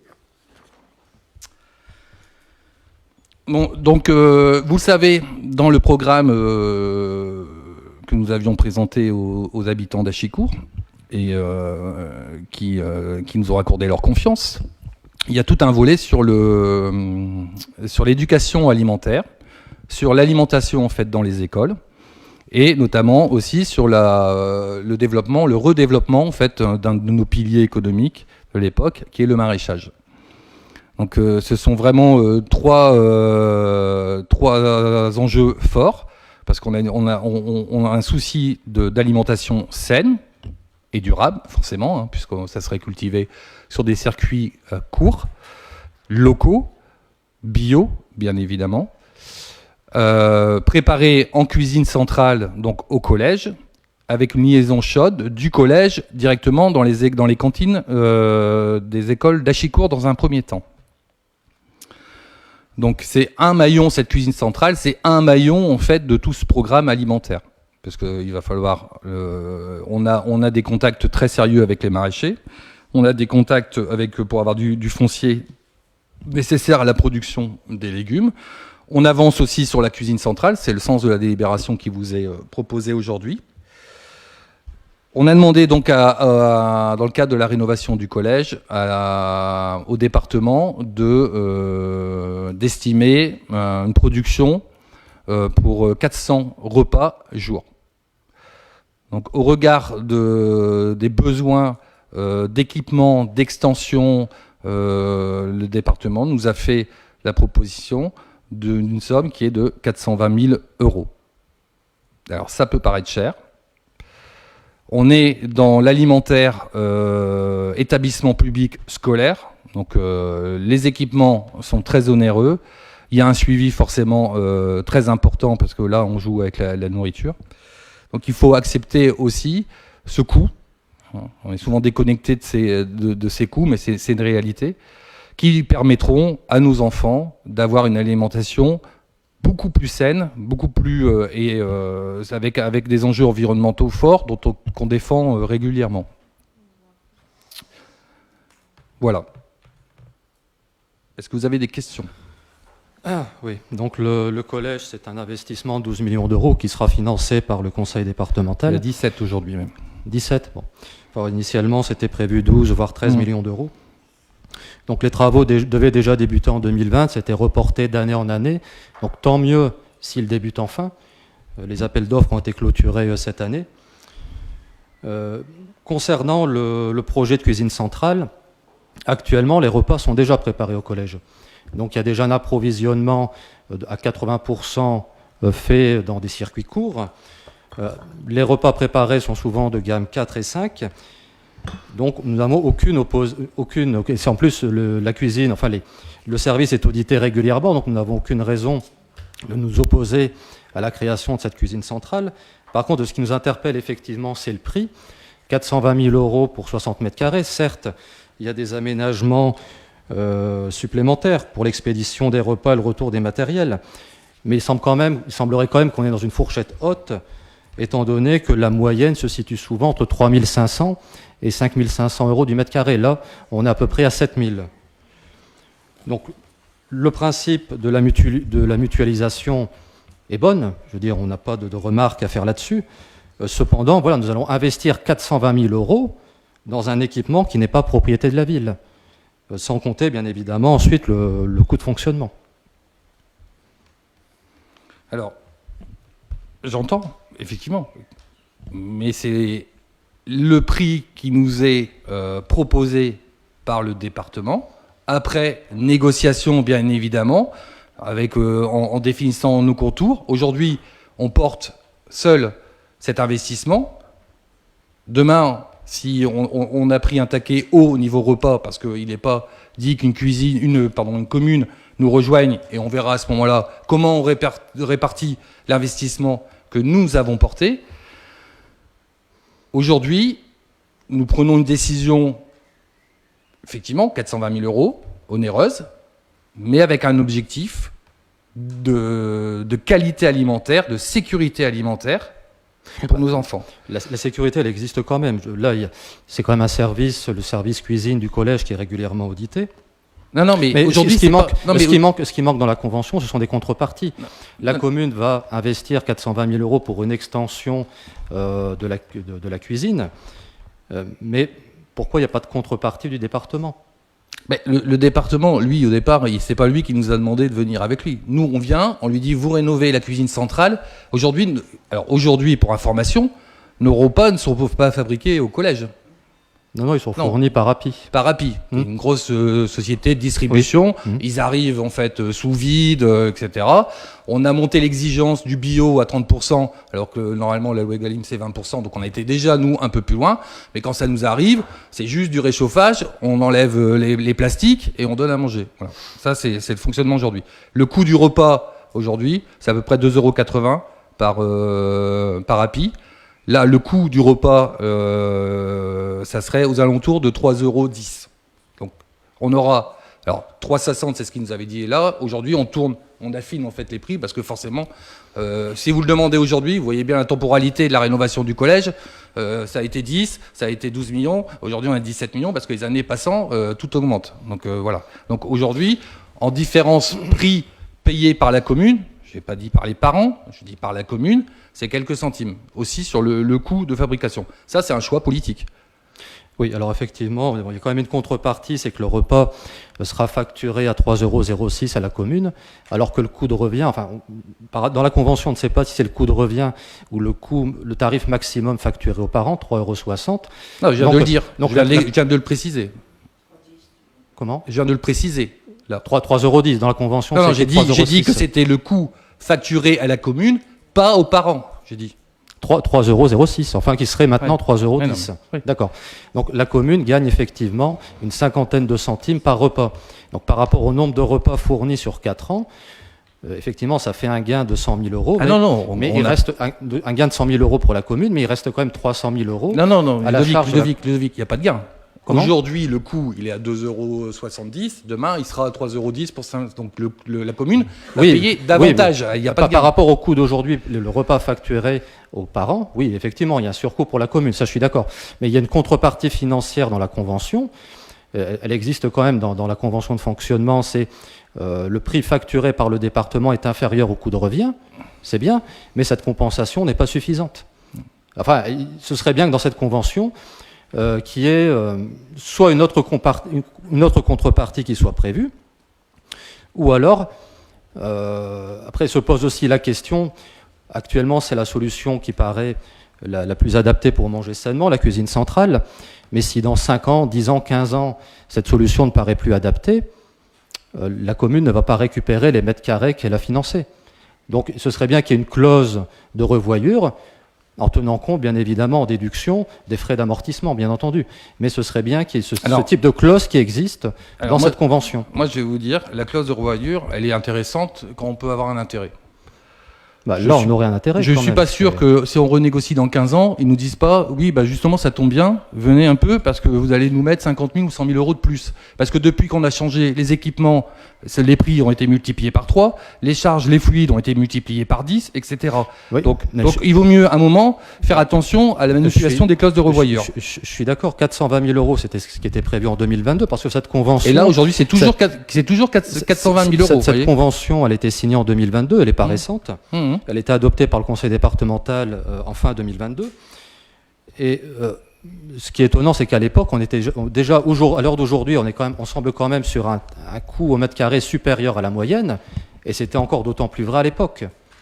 Malgré l'augmentation depuis du prix des matières premières, des fluides. Vous voyez bien qu'il faut éviter les clauses de revoyure, parce qu'au moins ça a été figé à 420 000 €. Et les travaux doivent démarrer. Combien de temps ? On ne sait pas. Aujourd'hui, on acte le principe. Alors, je vous rassure tout de suite. On ne paiera que quand les travaux auront lieu. Bien évidemment. Et puis, ce qui pourrait rassurer aussi Ludovic, c'est qu'on l'a prévu dans notre plan pluriannuel d'investissement. Donc, on l'a bien prévu depuis qu'on... Non, mais voilà, que ça ait un coût. Parce que... Non, mais j'en suis bien conscient que ça ait un coût, que ça coûte 400 000 €, 420 000, d'accord. Mais on ne sera pas propriétaire ni de l'extension, ni du matériel, ni des quais de livraison, des sas d'expédition. On n'en sera pas propriétaire. Donc on investit plus de 400 000 € pour des mètres carrés qui ne nous appartiennent pas. Oui, parce que si on devait construire nous-mêmes une cuisine centrale calibrée, on ne serait pas à 420 000 €, mais on serait x3, x4. Vous voyez le montant des travaux, vous êtes tout le temps en train de nous les signaler, de la maison des sociétés, il n'y a pas de cuisine, il n'y a pas d'équipement en fait prévu pour éplucher, congeler, traiter, cuire, etc. et servir. Donc 420 000 €, effectivement, il y a forcément quand même un bail, en fait une durée. Ça vivra le temps que le collège vivra. On peut penser que quand même, on a vu le collège à dans la Halle va vivre, parce que je pense que le département, dans ses prospectives, va pas mettre 17 millions de travaux pour un collège qui prévoit de fermer dans 3 ans. Non, je n'ai jamais dit que le collège allait fermer dans 3 ans. Vous êtes en train de nous dire qu'on n'est pas propriétaire. On n'est pas propriétaire, et si dans 10 ans, dans 15 ans, on s'aperçoit que ce n'est plus une solution qui est adaptée, on ne sera pas propriétaire de cette extension. C'est une remarque. Ok, on entend votre remarque. En tout cas, c'est un bel exemple de mutualisation entre collectivités, ça c'est à le signaler. Et je fais confiance quand même, moi, au département, qui nous ont fait des prix attractifs en prenant en considération le coût réel que eux subissent lors des travaux. Oui, j'en ai parlé effectivement, et voilà. Ça permet à la commune sur 4 ans de gagner à peu près 100 000 €, mais l'investissement il est de 420 000 €. Donc il reste quand même 320 000 € à la charge de la ville. Au lieu de plus d'1 million si on l'avait fait nous-mêmes. Enfin, les chiffres, on peut les utiliser dans tous les sens. Enfin, voilà, au lieu de faire nous-mêmes, on mutualise, ça nous coûte 3 ou 4 fois moins cher. C'est ça qu'il faut retenir. Et ce qu'il faut retenir surtout, c'est que c'est pas une société qui prépare les plats effectivement à la chaîne, qui les livre sur des kilomètres. Mais ce sera fait sur place, et c'est déjà fait sur place, et c'est très bien. Mais non, c'est pas fait sur place. Actuellement, si, les repas sont préparés sur place avec des produits. Mais non, mais pour nourrir les collégiens. Pour nourrir les collégiens. Oui, non, bah, bien sûr, non. Bah oui, mais et là aujourd'hui, ce qu'on veut, c'est étendre la cuisine je parle de la pour cuisine alimenter actuelle. nos écoles. Bien sûr, je parle de la cuisine actuelle au collège, Bah bien oui. sûr. Bien sûr. Donc pour l'instant, pour nos enfants, dans nos écoles primaires, c'est Happy et maternelle, c'est Happy qui livre les repas, bah oui, qui les livre sur des kilomètres, c'est du réchauffage, voilà, avec effectivement, ils sont garantis, hein, on va pas s'empoisonner non plus, mais au niveau gustatif, qualité, je pense qu'on a un vrai gain sur la cuisine centrale. DJ. Oui, je voulais dire là-dessus, bon, je vais pas parler de la tarification et du, on vient d'en parler. Je pense qu'il faut le voir dans un projet beaucoup plus global. On parle actuellement de PAT communautaire, et d'ailleurs, il a été voté lors de la dernière session. On est sur un plan alimentaire territorial qui va amener des changements très importants. Il est très important aussi que les communes puissent suivre ce projet communautaire parce que c'est la santé de nos gosses, quoi, tout simplement. Et alors, ça a un coût. Ça a un coût parce que la nourriture, la fabrication, la distribution et tout ce qu'on veut, c'est un gros coût dans l'alimentation. Et on sait très bien que pour une commune, ça coûte cher parce qu'il reste un reste à charge par rapport au prix qui est proposé et que la commune paye. Donc, à partir de là, on peut parler du 420 000 euros, si c'est beaucoup ou pas. Bon, là, il y a une discussion et c'est bien de l'avoir, hein, c'est bien de l'avoir. Mais maintenant, je pense qu'il faut voir au-delà. Et si on veut avoir une meilleure nourriture pour nos enfants demain, il faut revoir aussi tous les codes que l'on a eus à un moment donné. Si on parle d'API et d'autres sociétés, on travaille avec des monopoles. Donc, c'est très compliqué de faire avancer ces monopoles, soit dans la définition alimentaire, c'est-à-dire aller vers du bio par exemple, même s'ils y arrivent, et puis attention, il faut voir le coût qui est demandé aussi. Donc il est urgent de recentraliser la chose. Alors pourquoi le collège ? Il n'y a pas de centrale au niveau de la communauté urbaine, et si demain il devait en avoir une, ce serait peut-être bien, mais ce ne sera pas fait non plus dans 1 an, 2 ans, 3 ans, 4 ans. Donc on est bien obligé, si on veut aller dans ce sens, s'orienter vers une collaboration telle que c'est fait avec le conseil départemental sur ce projet. Pour moi, je pense que pour mes collègues aussi, on est plutôt pour cette orientation qui a été choisie par la municipalité. On le défend aussi au niveau communautaire, sur toutes les réunions qu'on a pu avoir jusque maintenant. Donc 420 000 euros au regard, c'est toujours de l'argent, hein, mais au regard de la finalité du projet, je pense que ça vaut le coup de les mettre, et je pense aussi que c'est un investissement que fait la commune à ce niveau. Voilà. Alors, on ne met pas en cause la finalité du projet. On a bien dit qu'on était tout à fait favorable au principe de mutualisation et la création de cette cuisine centrale qui permettra d'alimenter les cantines d'Achicourt avec des produits frais. C'est justement sur cet aspect d'investissement qu'on avait une réserve. Ce n'est pas sur le projet en lui-même, c'est bien sur le coût de la construction, de l'extension, alors que la commune ne sera pas propriétaire des mètres carrés. C'est tout. Les arguments, merci DJ aussi pour ta communication. Effectivement, on est dans un cadre plus vaste qu'est le PAT. On est à l'initiative à Chicourt, on l'a proposé à d'autres communes. Pour l'instant, ils n'ont pas forcément effectivement l'ingénierie aussi pour adhérer, mais on espère que ça suivra. Donc on va passer au vote. Alors, y a-t-il des contre ? Des abstentions ? Donc adopté à l'unanimité. Je vous remercie pour les enfants. La délibération numéro 7, qui porte sur les zones d'accélération de la transition écologique. Donc, on en avait déjà discuté, puisque ça fait l'objet d'une délibération au conseil municipal, puisque il y a eu une enquête publique qui a été ouverte sur plusieurs semaines, et il n'y a eu aucune remarque de fait sur le registre de l'enquête publique. Il a été retenu sur les 6, donc une zone d'accélération de la transition écologique, c'est-à-dire définir sur le territoire des espaces sur lesquels on pourrait utiliser des énergies renouvelables qui sont le méthaniseur, l'éolien, le solaire, alors le solaire au sol, le solaire toiture, et puis la biomasse. J'espère que et la géothermie, voilà. Donc après discussion, échange avec les services de la CUA et puis la direction de l'aménagement, on a retenu que 4 énergies renouvelables qui sont l'énergie photovoltaïque sur toiture, sur l'ensemble du territoire d'Achicourt, le photovoltaïque au sol sur la partie agricole du territoire d'Achicourt, la géothermie sur l'ensemble du territoire d'Achicourt et la biomasse sur l'ensemble du territoire d'Achicourt. Nous n'avons pas retenu, et je pense que vous serez d'accord avec moi, l'éolien et les méthaniseurs. Voilà. Donc il vous est proposé en fait d'adopter ces zones d'accélération d'énergie proposées conformément aux dispositions de l'article L141-5-3 du Code de l'énergie. Y a-t-il des contre? Des abstentions? Donc adopté à l'unanimité. Merci. La délibération suivante. Délibération numéro 8. Création d'un budget participatif et approbation du règlement intérieur. Gabrielle, à toi la parole. Merci Monsieur le maire. Bonjour à toutes et tous. Donc je parle sous couvert de l'élu en charge de la participation des habitants. Donc je vous explique en gros le budget participatif sont une démarche de démocratie participative.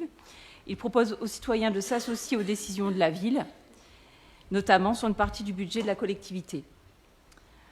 Donc les élus délèguent une partie de leur pouvoir aux citoyens. L'administration dédie une partie de ses ressources humaines et matérielles pour analyser les idées et les mettre en œuvre. Donc, quels sont les projets qui pourront être réalisés avec le budget participatif? Donc, les budgets participatifs est ouvert à tous les projets, avec cependant 3 contraintes. Il doit s'agir de projets d'intérêt général, d'investissement. Ils doivent être réalisables ou finançables par la collectivité. Pardon.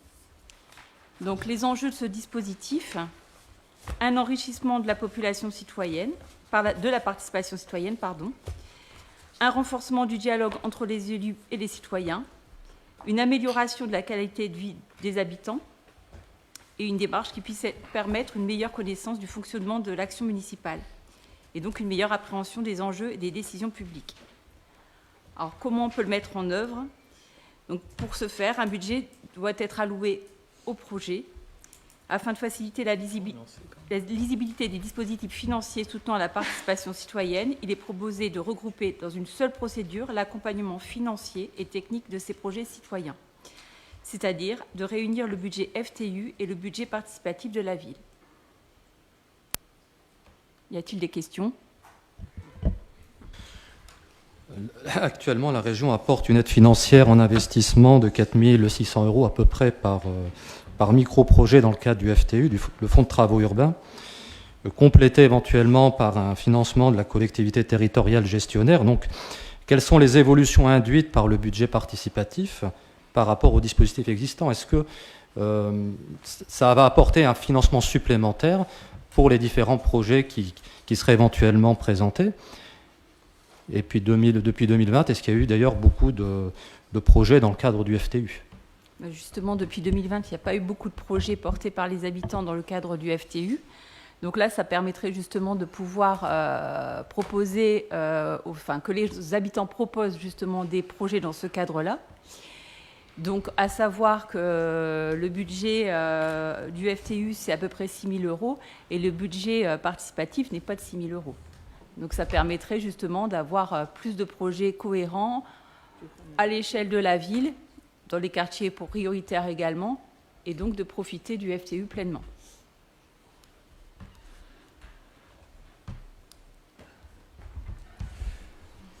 Est-ce qu'il y a des questions? Une petite précision, oui.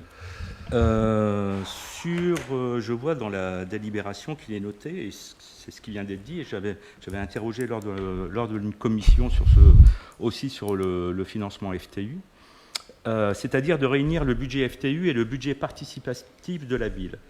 Alors, si ma mémoire est bonne, mais peut-être que non, hein, donc là on verra, le budget FTU, normalement, il est cofinancé en partie par la région territoriale et en partie par la municipalité. Oui, si ma mémoire est bonne, c'est du ça. 50-50 Oui, c'est ça, 50-50. Ok. Ouais. Donc, ce qui est noté là, ça revient, en fin de compte, ce qu'on faisait du FTU auparavant. En fait, Alors, vas-y, Gabriel. Ou alors, le je FTU, c'est déjà un je vais fonds finir. travaux urbains. Je vais finir. Donc, C'est pas... ou alors, on reste sur du FTU donc à 50-50. Qui plus est, il y a des critères d'obtention au niveau, du FTU qui ne peuvent pas rentrer forcément dans un budget participatif de la ville parce que les critères seront peut-être pas les mêmes. Et donc, ma question, c'est le budget FTU c'en est un. Le budget participatif, c'est autre chose, ou est-ce que le budget participatif, c'est les 50% que doit mettre la commune dans sa part du FTU? Voilà. Non. Non, c'est Voilà, c'est ma question. Le FTU, effectivement, tu l'as dit, c'est dédié en fait au quartier politique de la ville. Donc, c'est-à-dire que ça ne permet pas à l'ensemble des habitants d'Achicourt de proposer un projet. C'est le sens en fait du budget participatif pour élargir la possibilité. C'était un des engagements qu'on avait pris, on le crée. On met à disposition un budget de 26 000 euros pour faire en fait quand même des projets conséquents. On n'est pas 26 000 euros tout de suite. Quand on est élu dans les collectivités, tout de suite les seuils de financiers, ça me donne le tournis parfois. Enfin, là, c'est un petit seuil, mais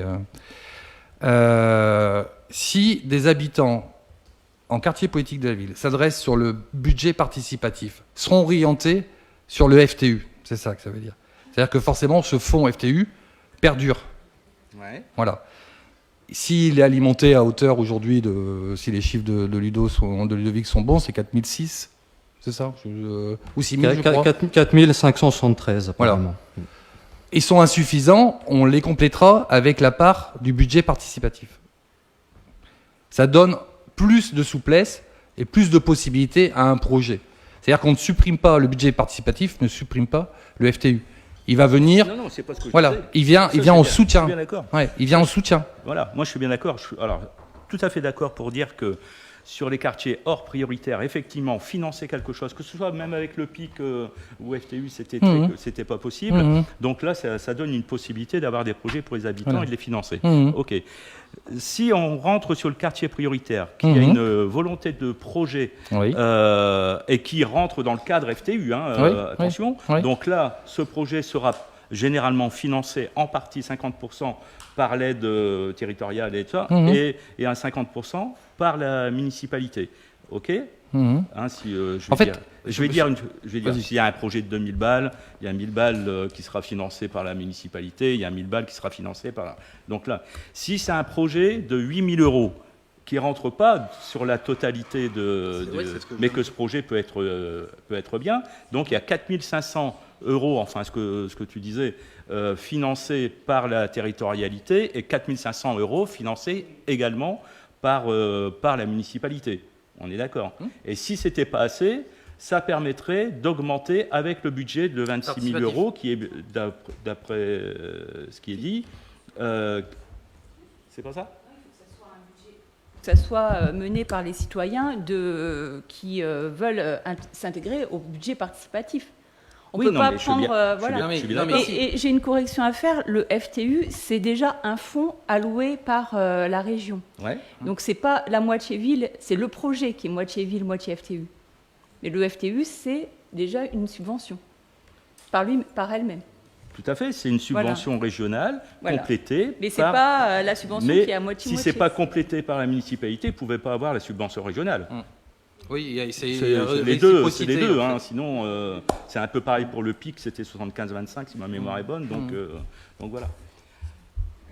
Donc après, c'est faire remonter les volontés des habitants via, j'imagine, les conseils de quartier et autres, qui permettront d'avoir des projets. C'est justement ce qui est intéressant, et je m'inquiétais lors de la dernière commission de ne pas voir de projets d'habitants actuellement. Les seuls projets éventuellement qui existent seraient des projets municipaux. Donc effectivement, je pense qu'il faut vraiment orienter ces... Il y en a eu... C'était centre social, si ma mémoire est bonne, c'est ça. Mais des projets vraiment habitants, quoi. C'est difficile, on peut communiquer, on peut mettre des fonds à disposition, on va encore Je sais communiquer. bien, non, mais C'est dans le MAG, voilà, Je sais etc. que c'est Après, pas simple, hein. c'est l'initiative. On a par exemple dans rue François Lambert, l'initiative d'habitants de fleurir eux-mêmes, par exemple, les Ouais, parterres. j'ai vu, bah ouais. Voilà. On a Donc joué ils sont dedans. venus, ils nous ont demandé. Voilà, donc là on les a aidés, on a dit OK. On dit faites-le. Et c'est très bien. beau d'ailleurs ce qu'ils ont fait. Ouais, non, mais très bien. C'est très bien. Donc on les aide parce qu'on leur fournit aussi. Il y a un petit peu de fonds qui est donné. Ça peut aller plus loin. Si demain ils ont besoin, et on a déjà eu par exemple un courrier parce que les automobilistes ne respectent pas toujours pour se garer les parterres végétalisés ou fleuris. Donc des systèmes qui vont permettre de protéger en fait ces parterres-là. Donc l'idée, c'est eux qui vont le proposer. Comment est-ce qu'on peut aller? On vous propose ça. Et là, ça rentrera dans le cadre. Et quand vous voyez qu'aujourd'hui, un bout de bois, ça coûte vite 50 € et qu'il en faut 100, vous faites le calcul. Après, Et pardon, les projets portés dans le cadre du budget participatif, ce ne sont pas seulement les conseils de quartier. Tout habitant peut présenter un projet. Je parle des conseils de quartier parce que généralement, ce sont des réunions d'habitants qui sont un peu porteurs de projets. Voilà. Effectivement, ça peut être. C'est l'ensemble ça peut être du territoire avec le fonds participatif.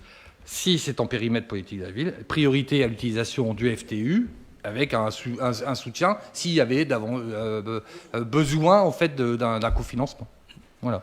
Et du coup, on a limité quand même à 4 parce que la somme 26 000 €, il ne faut pas qu'elle parte comme ça. Si on veut vraiment créer un projet structurant qui apporte quelque chose, il faut quand même mettre un petit peu de sous sur la table, quoi. Voilà. Ok. Donc s'il n'y a pas d'autres questions, donc il est demandé aux membres du conseil municipal d'acter le principe d'un regroupement du FTU dans le cadre de la création du budget participatif, de valider le projet de mise en place du budget participatif, d'approuver le règlement du budget participatif, d'autoriser Monsieur le maire à prendre toute décision et signer tout acte lui permettant de mettre en œuvre la présente délibération. Donc y a-t-il des contre, des abstentions? Donc adopté à l'unanimité. Merci. La délibération suivante sur la culture, délibération numéro 9, approbation du projet culturel, scientifique et éducatif et social intercommunal médiathèque Achicourt-Borin. Bon, la demande est simple. Il y a eu donc forcément un travail en commission bipartis avec les services de la ville de Borin qui a conduit à établir donc ce projet culturel scientifique qui sera adossé forcément à l'établissement, à l'équipement. Vous le connaissez bien. Donc aujourd'hui, on vous demande, donc il était annexé, vous aviez tout le loisir de le lire, d'approuver ce projet culturel, scientifique, éducatif et social intercommunal, le PCSESI. Voilà, bon, un beau sigle. Y a-t-il des oppositions? Des abstentions? Adopté à l'unanimité, merci. La délibération numéro 10. Désignation de 2 représentants supplémentaires au sein de la conférence des maires de l'entente intercommunale de la médiathèque Achicourt-Borin. Il a été, pour accélérer en fait les prises de décision, puisqu'on est quand même sur 2 entités, 2 villes, de créer une conférence des maires en désignant des élus qui allaient prendre des décisions rapidement pour faire que le projet avance. Voilà. Donc cette conférence des maires, aujourd'hui, elle est constituée de 3 élus de chaque ville et d'un suppléant. Aujourd'hui, on propose de mettre les maires membres de droit et de rajouter un titulaire et un suppléant. Voilà. Donc on vous avait contacté pour vous demander si vous aviez un nom à nous proposer par liste. A priori, on n'a pas eu de retour. Mathieu? Non. Donc nous avons désigné Déborah et en suppléant Louis. Voilà. Il va falloir qu'on procède au vote à bulletin secret, comme nous le demandent en fait les textes. Donc ça va prendre un petit peu de temps, mais comme il n'y a pas plusieurs noms, ça devrait aller un peu plus vite. Ah ben, les bulletins ne sont pas prêts, puisque les noms n'ont pas été déposés.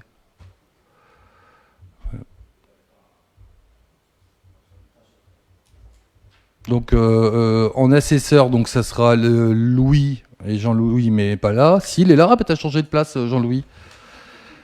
D'habitude, j'étais toujours de vos côtés. Voilà. Donc ça sera Louis, le plus jeune, et Jean-Louis, le senior expérimenté, on peut dire pour pas dire voilà, qui vont procéder en fait au vote. Et en président de bureau, c'est moi. Voilà. Donc on va commencer. Vous pouvez prendre la place.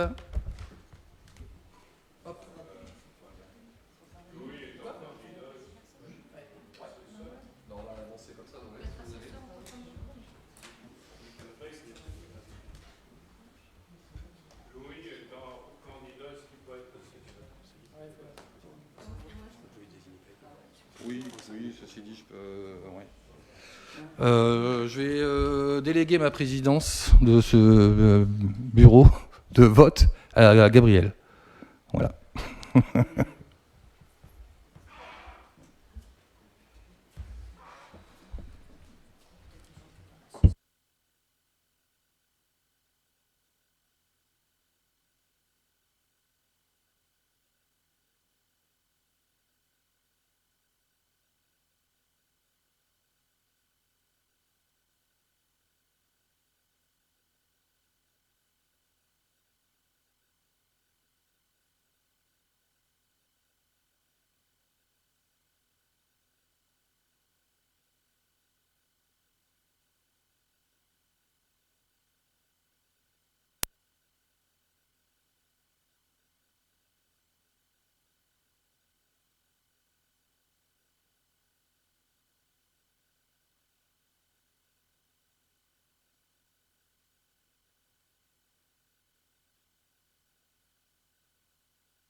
Il barre et puis voilà. Bah, il y en a que 30. Il y en a que 30. Je peux commencer ou quoi là? Non, c'est pas grave. Vaut mieux plus que pas assez. On commence ou pas? Je peux commencer?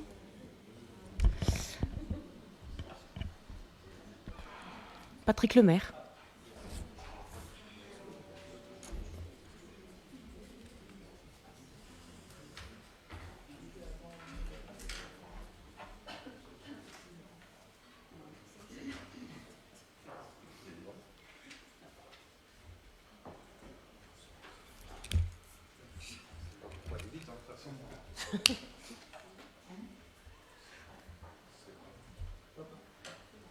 Déborah Delalin.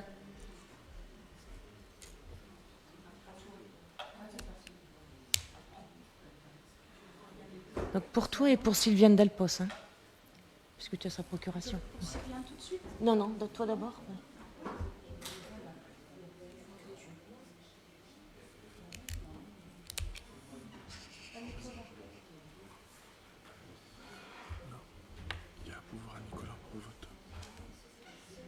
Non, quand je vais l'appeler, t'inquiète pas. Quand je vais l'appeler, je vais l'appeler après.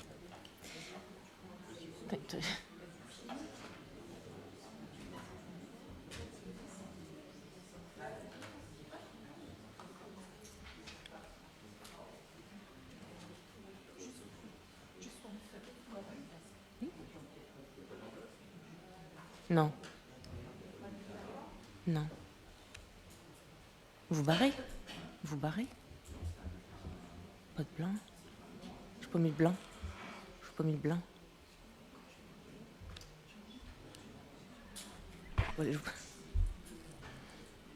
Nicolas Wanin.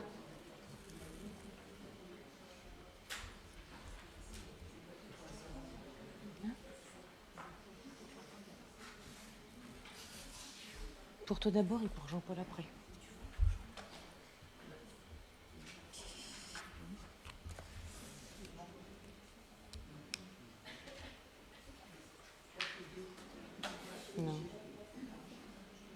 C'est pour lui d'abord.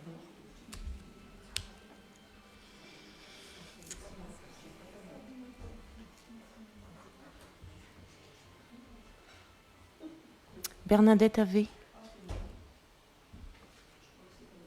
Non, c'est pour lui d'abord.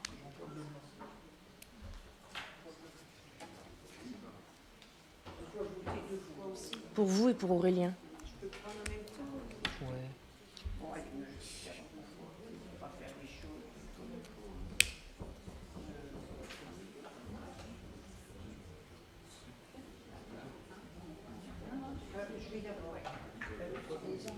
Non, il n'y a pas d'enveloppe.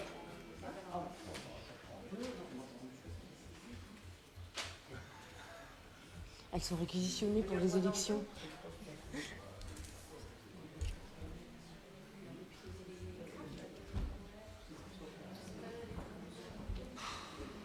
Est-ce que c'est important?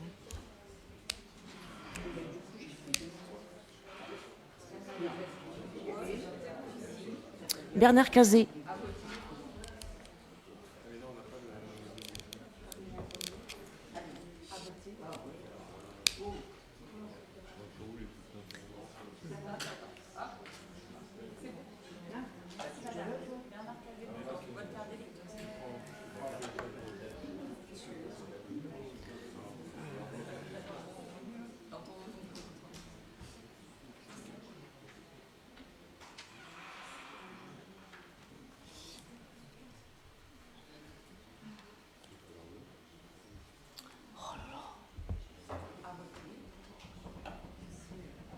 On a déjà fait pire. On a déjà fait pire. Il y en a un qui passe avec la truc à toutes les places. Gabriel.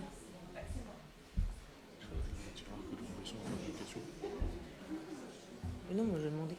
Je voudrais demander un truc à Monsieur Dujardin, mais je peux pas y aller. Pour Laetitia. Ah ouais.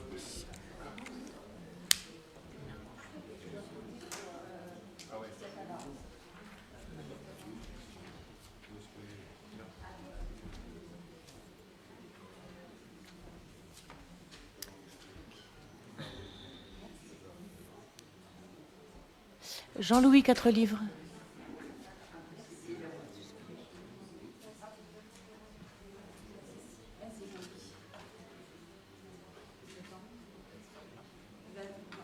J'essaie d'appeler le chef, mais j'y arrive pas.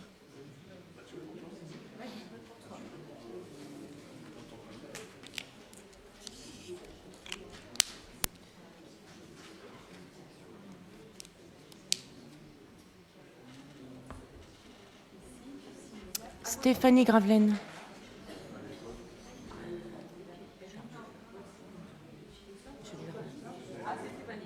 Non. Monsieur Dujardin. Monsieur Dujardin. Oui.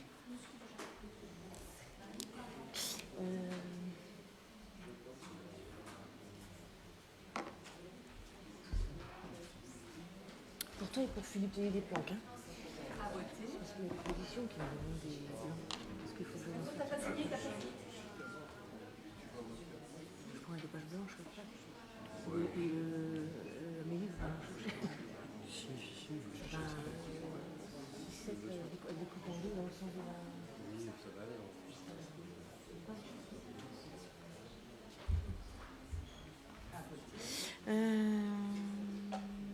Florence Tellier.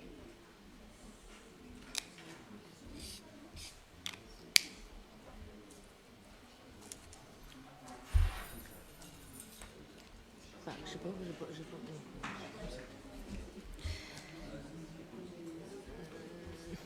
Nathalie Beaulieu.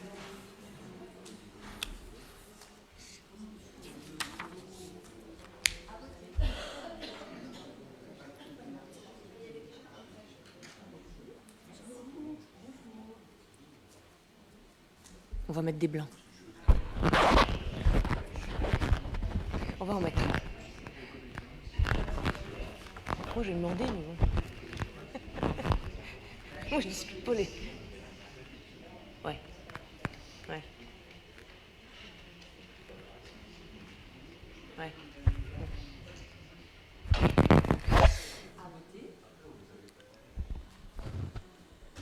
Maryse Lecoq. Non, non, mais c'est vrai que c'est à nous de le faire. Hein.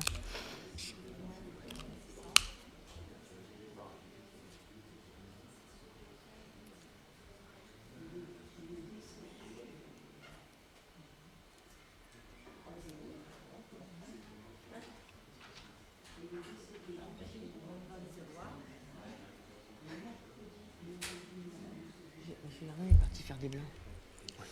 Tu sais. Donc c'est bon. Blandine Lalin.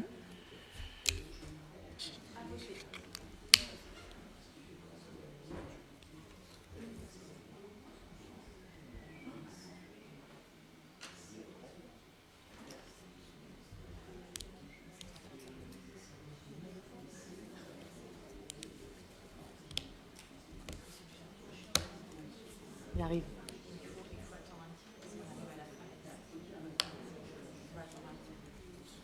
Oh bah ça va vite. Hein.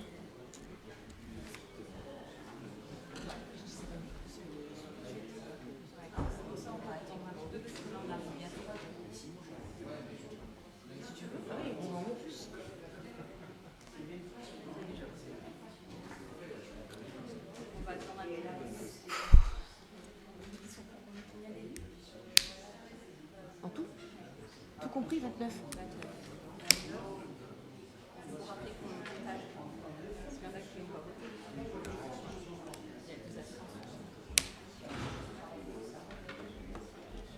Merci.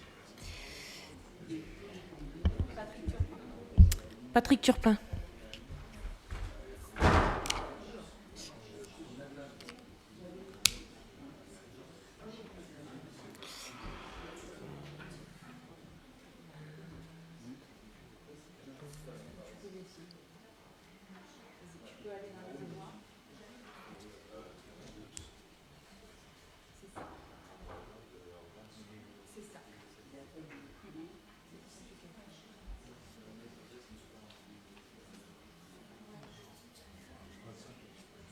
Louis Legrand.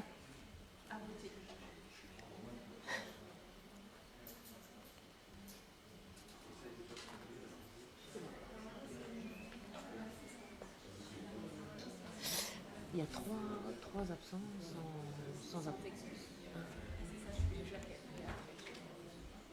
Parce que moi je ne sais pas calculer, c'est pas la peine. Demandez. Didier Villemat.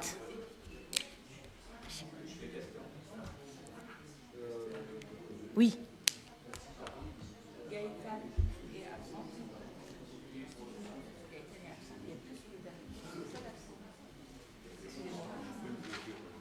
Non, je parle des absents non excusés. Je parle des absents non excusés. Non, si. Ah oui, pardon. Oui. Anaïs, 4. Je sais pas compter. De toute façon, je sais pas compter. Alors, votez d'abord pour vous signer, arrêtez. On a trop chaud.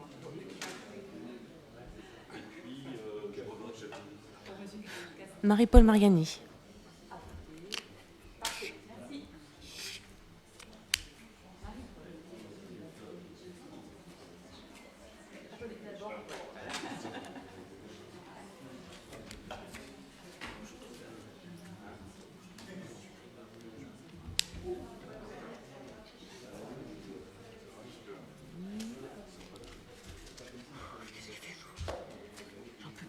Nathalie Bou.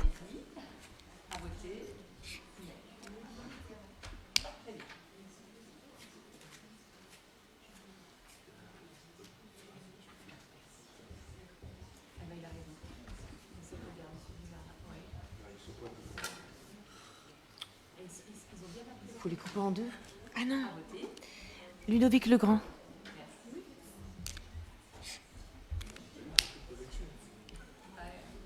Parce qu'en fait, ils ne sont pas vraiment coupés en deux, moi.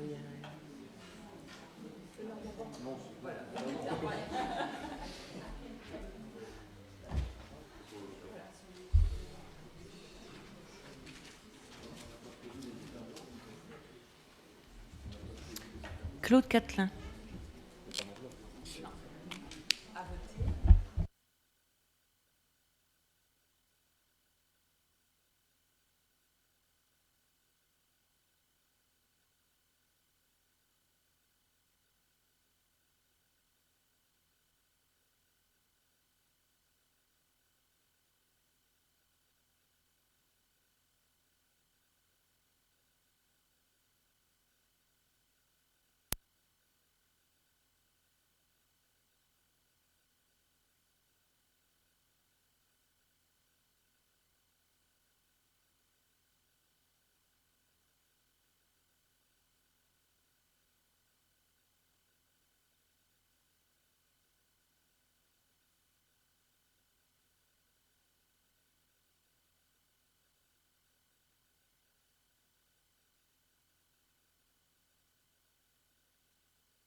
les résultats sont, donc, sur les 29 inscrits, il y a eu 25 votants, donc 19 bulletins pour Déborah et Louis et 6 blancs. Donc sont élus Déborah et Louis. Deviennent les nouveaux membres de la conférence des maires de l'entente intercommunale de la médiathèque Achicourt-Borin. Félicitations à eux. Voilà. On va reprendre le cours. Ça nous a au moins permis de souffler un petit peu 5 minutes. On va reprendre le cours. Donc on va passer à la délibération numéro 11, mise en place du statut de collaborateur occasionnel. C'est marqué Nicolas Wanin comme rapporteur. Bah non, je peux le faire si tu veux. Voilà, simplement, c'est que pour faire simple, on a plusieurs bénévoles, usagers bénévoles en fait, qui s'impliquent dans le projet de la médiathèque, et c'est très bien. C'est que ça mobilise en fait des habitants des deux communes pour faire avancer le projet culturel de la médiathèque et le faire vivre surtout, parce que c'est ça qui est important, c'est de le faire vivre. On a besoin quand même de leur donner un cadre pour ne serait-ce que les couvrir, parce que s'il arrivait quelque chose lors d'une activité bénévole au sein de la médiathèque, ben voilà, ça serait embêtant. Et puis aussi d'établir aussi peut-être quelques règles d'usage, parce que quand on est dans un établissement public qui reçoit du public, on est tenu quand même à certaines retenues, un droit de réserve, et puis aussi l'exemplarité dans le comportement. Donc c'est un peu permettre à ces bénévoles qui s'investissent de leur donner un cadre rassurant d'exécution de leur engagement. Donc on vous demande d'approuver le recours au bénévolat dans le cadre du projet de construction d'une médiathèque intercommunale à Achicourt-Borin et des actions du pôle animation. De valider le projet de convention de bénévolat joint à l'annexe de la présente délibération et d'autoriser Monsieur le maire à signer la convention jointe en annexe de la présente délibération. Y a-t-il des questions ? Non, on va passer au vote. Y a-t-il des oppositions ? Des abstentions ? Donc adopté à l'unanimité, merci. La délibération 12 qui concerne l'emploi et la formation, convention bilatérale entre la Maison de l'Emploi et des Métiers et la ville d'Achicourt. Blandine, à toi la parole. Bonsoir à tous. Le 4 juin 2024 a eu lieu l'inauguration de la Cité des métiers du Pays d'Artois au sein des locaux de la Maison de l'Emploi et des Métiers à Arras. Elle s'adresse à tous, étudiants, adultes en reconversion, demandeurs d'emploi, pour leur permettre de construire leur projet professionnel. Une convention a déjà été signée avec des partenaires engagés, comme des centres de formation, des agences d'emploi, écoles de la deuxième chance, et aujourd'hui elle nous est proposée. Ce projet est de nature à soutenir le développement économique du territoire et de favoriser l'accès à l'emploi d'une part, et que d'autre part, ce projet est cohérent avec les engagements municipaux en matière d'emploi et formation. En tant que partenaire engagé, la commune pourra mettre à disposition d'équipements communaux pour organiser des animations, des réunions, forums. Il est demandé aux membres du conseil municipal d'approuver la convention et d'autoriser Monsieur le maire à la signature. Y a-t-il des contre ? Des abstentions ? Adopté à l'unanimité. Merci, Blandine. Délibération numéro 13, mise à jour du tableau des effectifs. Nicolas. Oui, merci Monsieur le maire. Donc le tableau des effectifs bouge en fonction des mouvements. Et notamment, cette mise à jour concerne l'école de musique, avec le remplacement de 2 professeurs et par des postes de fonctionnaires. Voilà, sur les mêmes temps, 10-20e, c'est particulier un peu, les enseignements artistiques.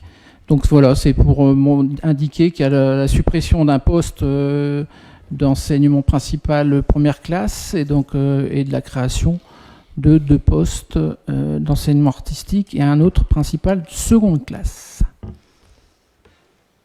Je ne sais pas s'il y a des questions, des observations. Donc voilà. Donc y a-t-il des votes contre, des abstentions ?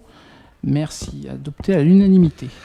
Merci Nicolas. Bon, tu vas garder la parole. Mise à jour du règlement intérieur de la ville et du CCAS. Oui, donc il y a un règlement intérieur qui avait été voté. Donc c'était juste pour préciser certains points, notamment les heures supplémentaires en télétravail qui ne sont pas payables car ils ne sont pas quantifiables par l'employeur. Les heures supplémentaires réalisées dans le cadre de formation qui ne seront pas payables mais qui seront uniquement à récupérer. On précise aussi dans ce règlement intérieur que dans le cadre de formation dispensée par le CNFPT, il n'y a pas d'utilisation du véhicule parce qu'en fait, ils se font rembourser par le CNFPT. Et donc, pareil, pour la préparation au concours, donc l'utilisation d'un véhicule de service ne sera pas acceptée. Voilà, c'était pour préciser ces points.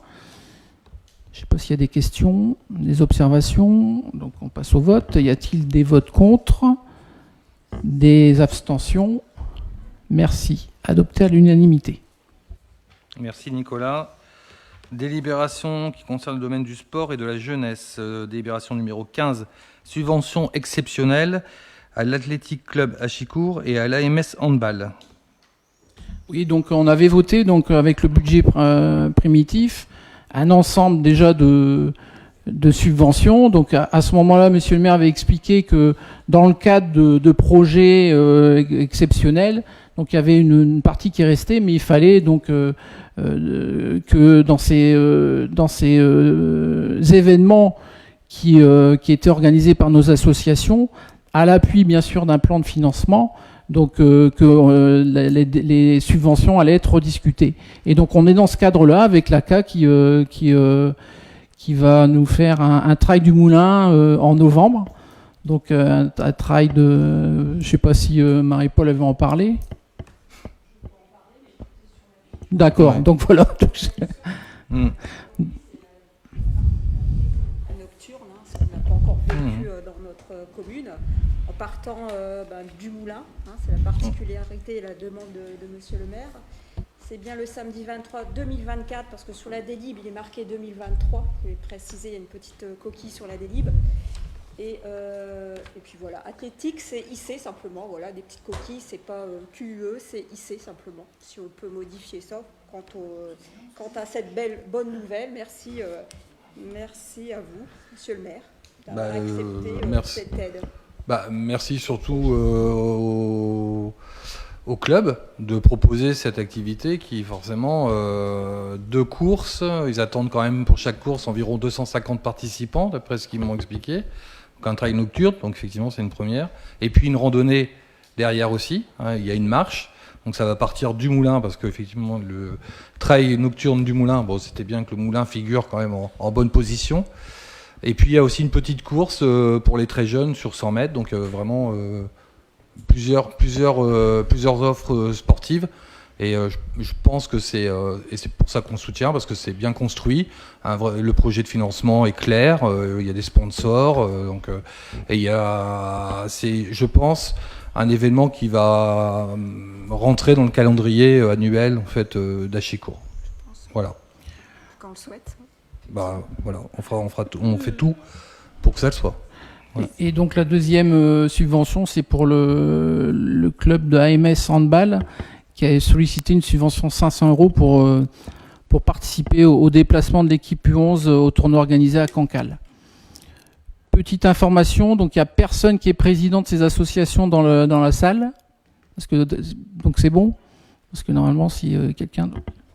Donc c'est bon, on peut voter donc les 2 subventions. Qui vote contre?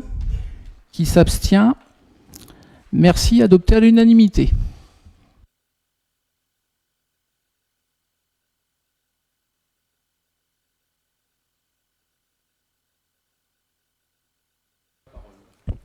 Merci Monsieur le maire, bonsoir à toutes et à tous.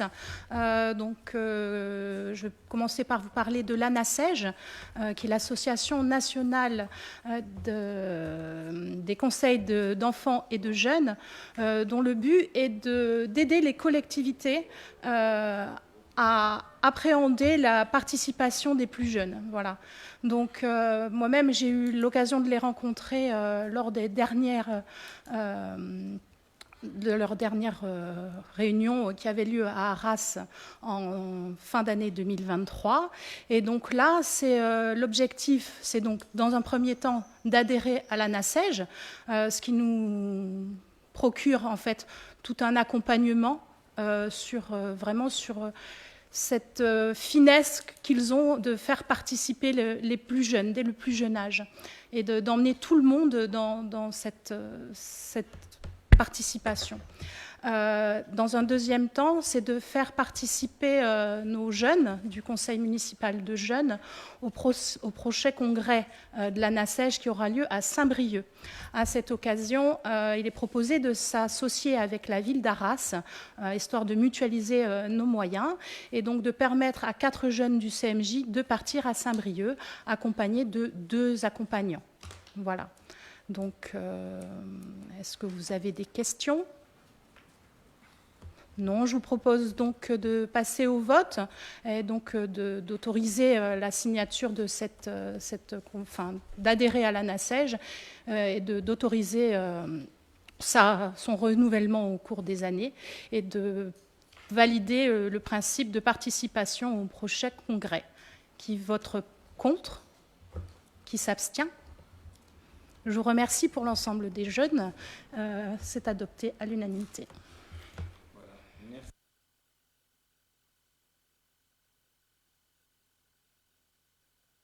Du conseil municipal. Juste vous rappeler les événements, l'agenda qui va arriver. Hop.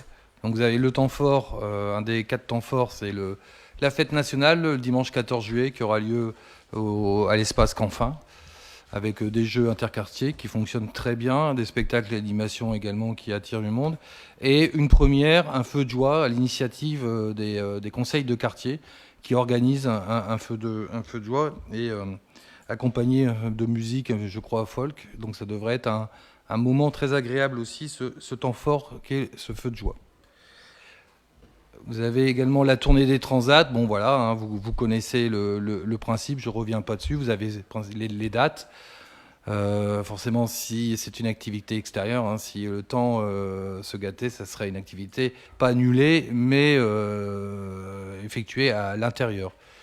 Vous avez, on en a parlé tout à l'heure, cité en scène le label de la direction du pôle culture, avec un spectacle vendredi 30 août à 18h. Voilà. Et puis, à retenir, vous avez, dans le cadre justement du projet Résidence d'artistes, le projet Quartier, avec des présentations faites de leur travail le 14 juillet, et puis le mercredi 31 juillet, on fait dans le jardin qui est attenant au local qu'ils occupent, c'est-à-dire c'est une maison qui appartient à la municipalité et qui est accolée à l'école Jean Massé, route de Bucois. Voilà, et puis pour mémoire, à retenir, Forum des associations le dimanche 1er septembre à l'espace Léo Lagrange. Voilà. Merci de votre attention. Je vous souhaite un bel été à tous parce que c'est la fin du premier semestre de l'année. On a de la chance, le soleil et la chaleur sont arrivés un peu trop fort malheureusement et on craint que ça ne dure pas. Donc profitez-en bien. Je réitère mon invitation donc au pot de convivialité. Et puis je vous rappelle aussi qu'il y a une votation en cours sur le nom de la médiathèque. Donc directement sur le site de la ville, vous pouvez y aller et voter. Il y a plusieurs propositions qui ont été émises, notamment par le Conseil des usagers. Voilà. Je vous souhaite sinon une très bonne soirée, de très bonnes vacances et en forme à la rentrée pour de nouveaux échanges très constructifs. Merci.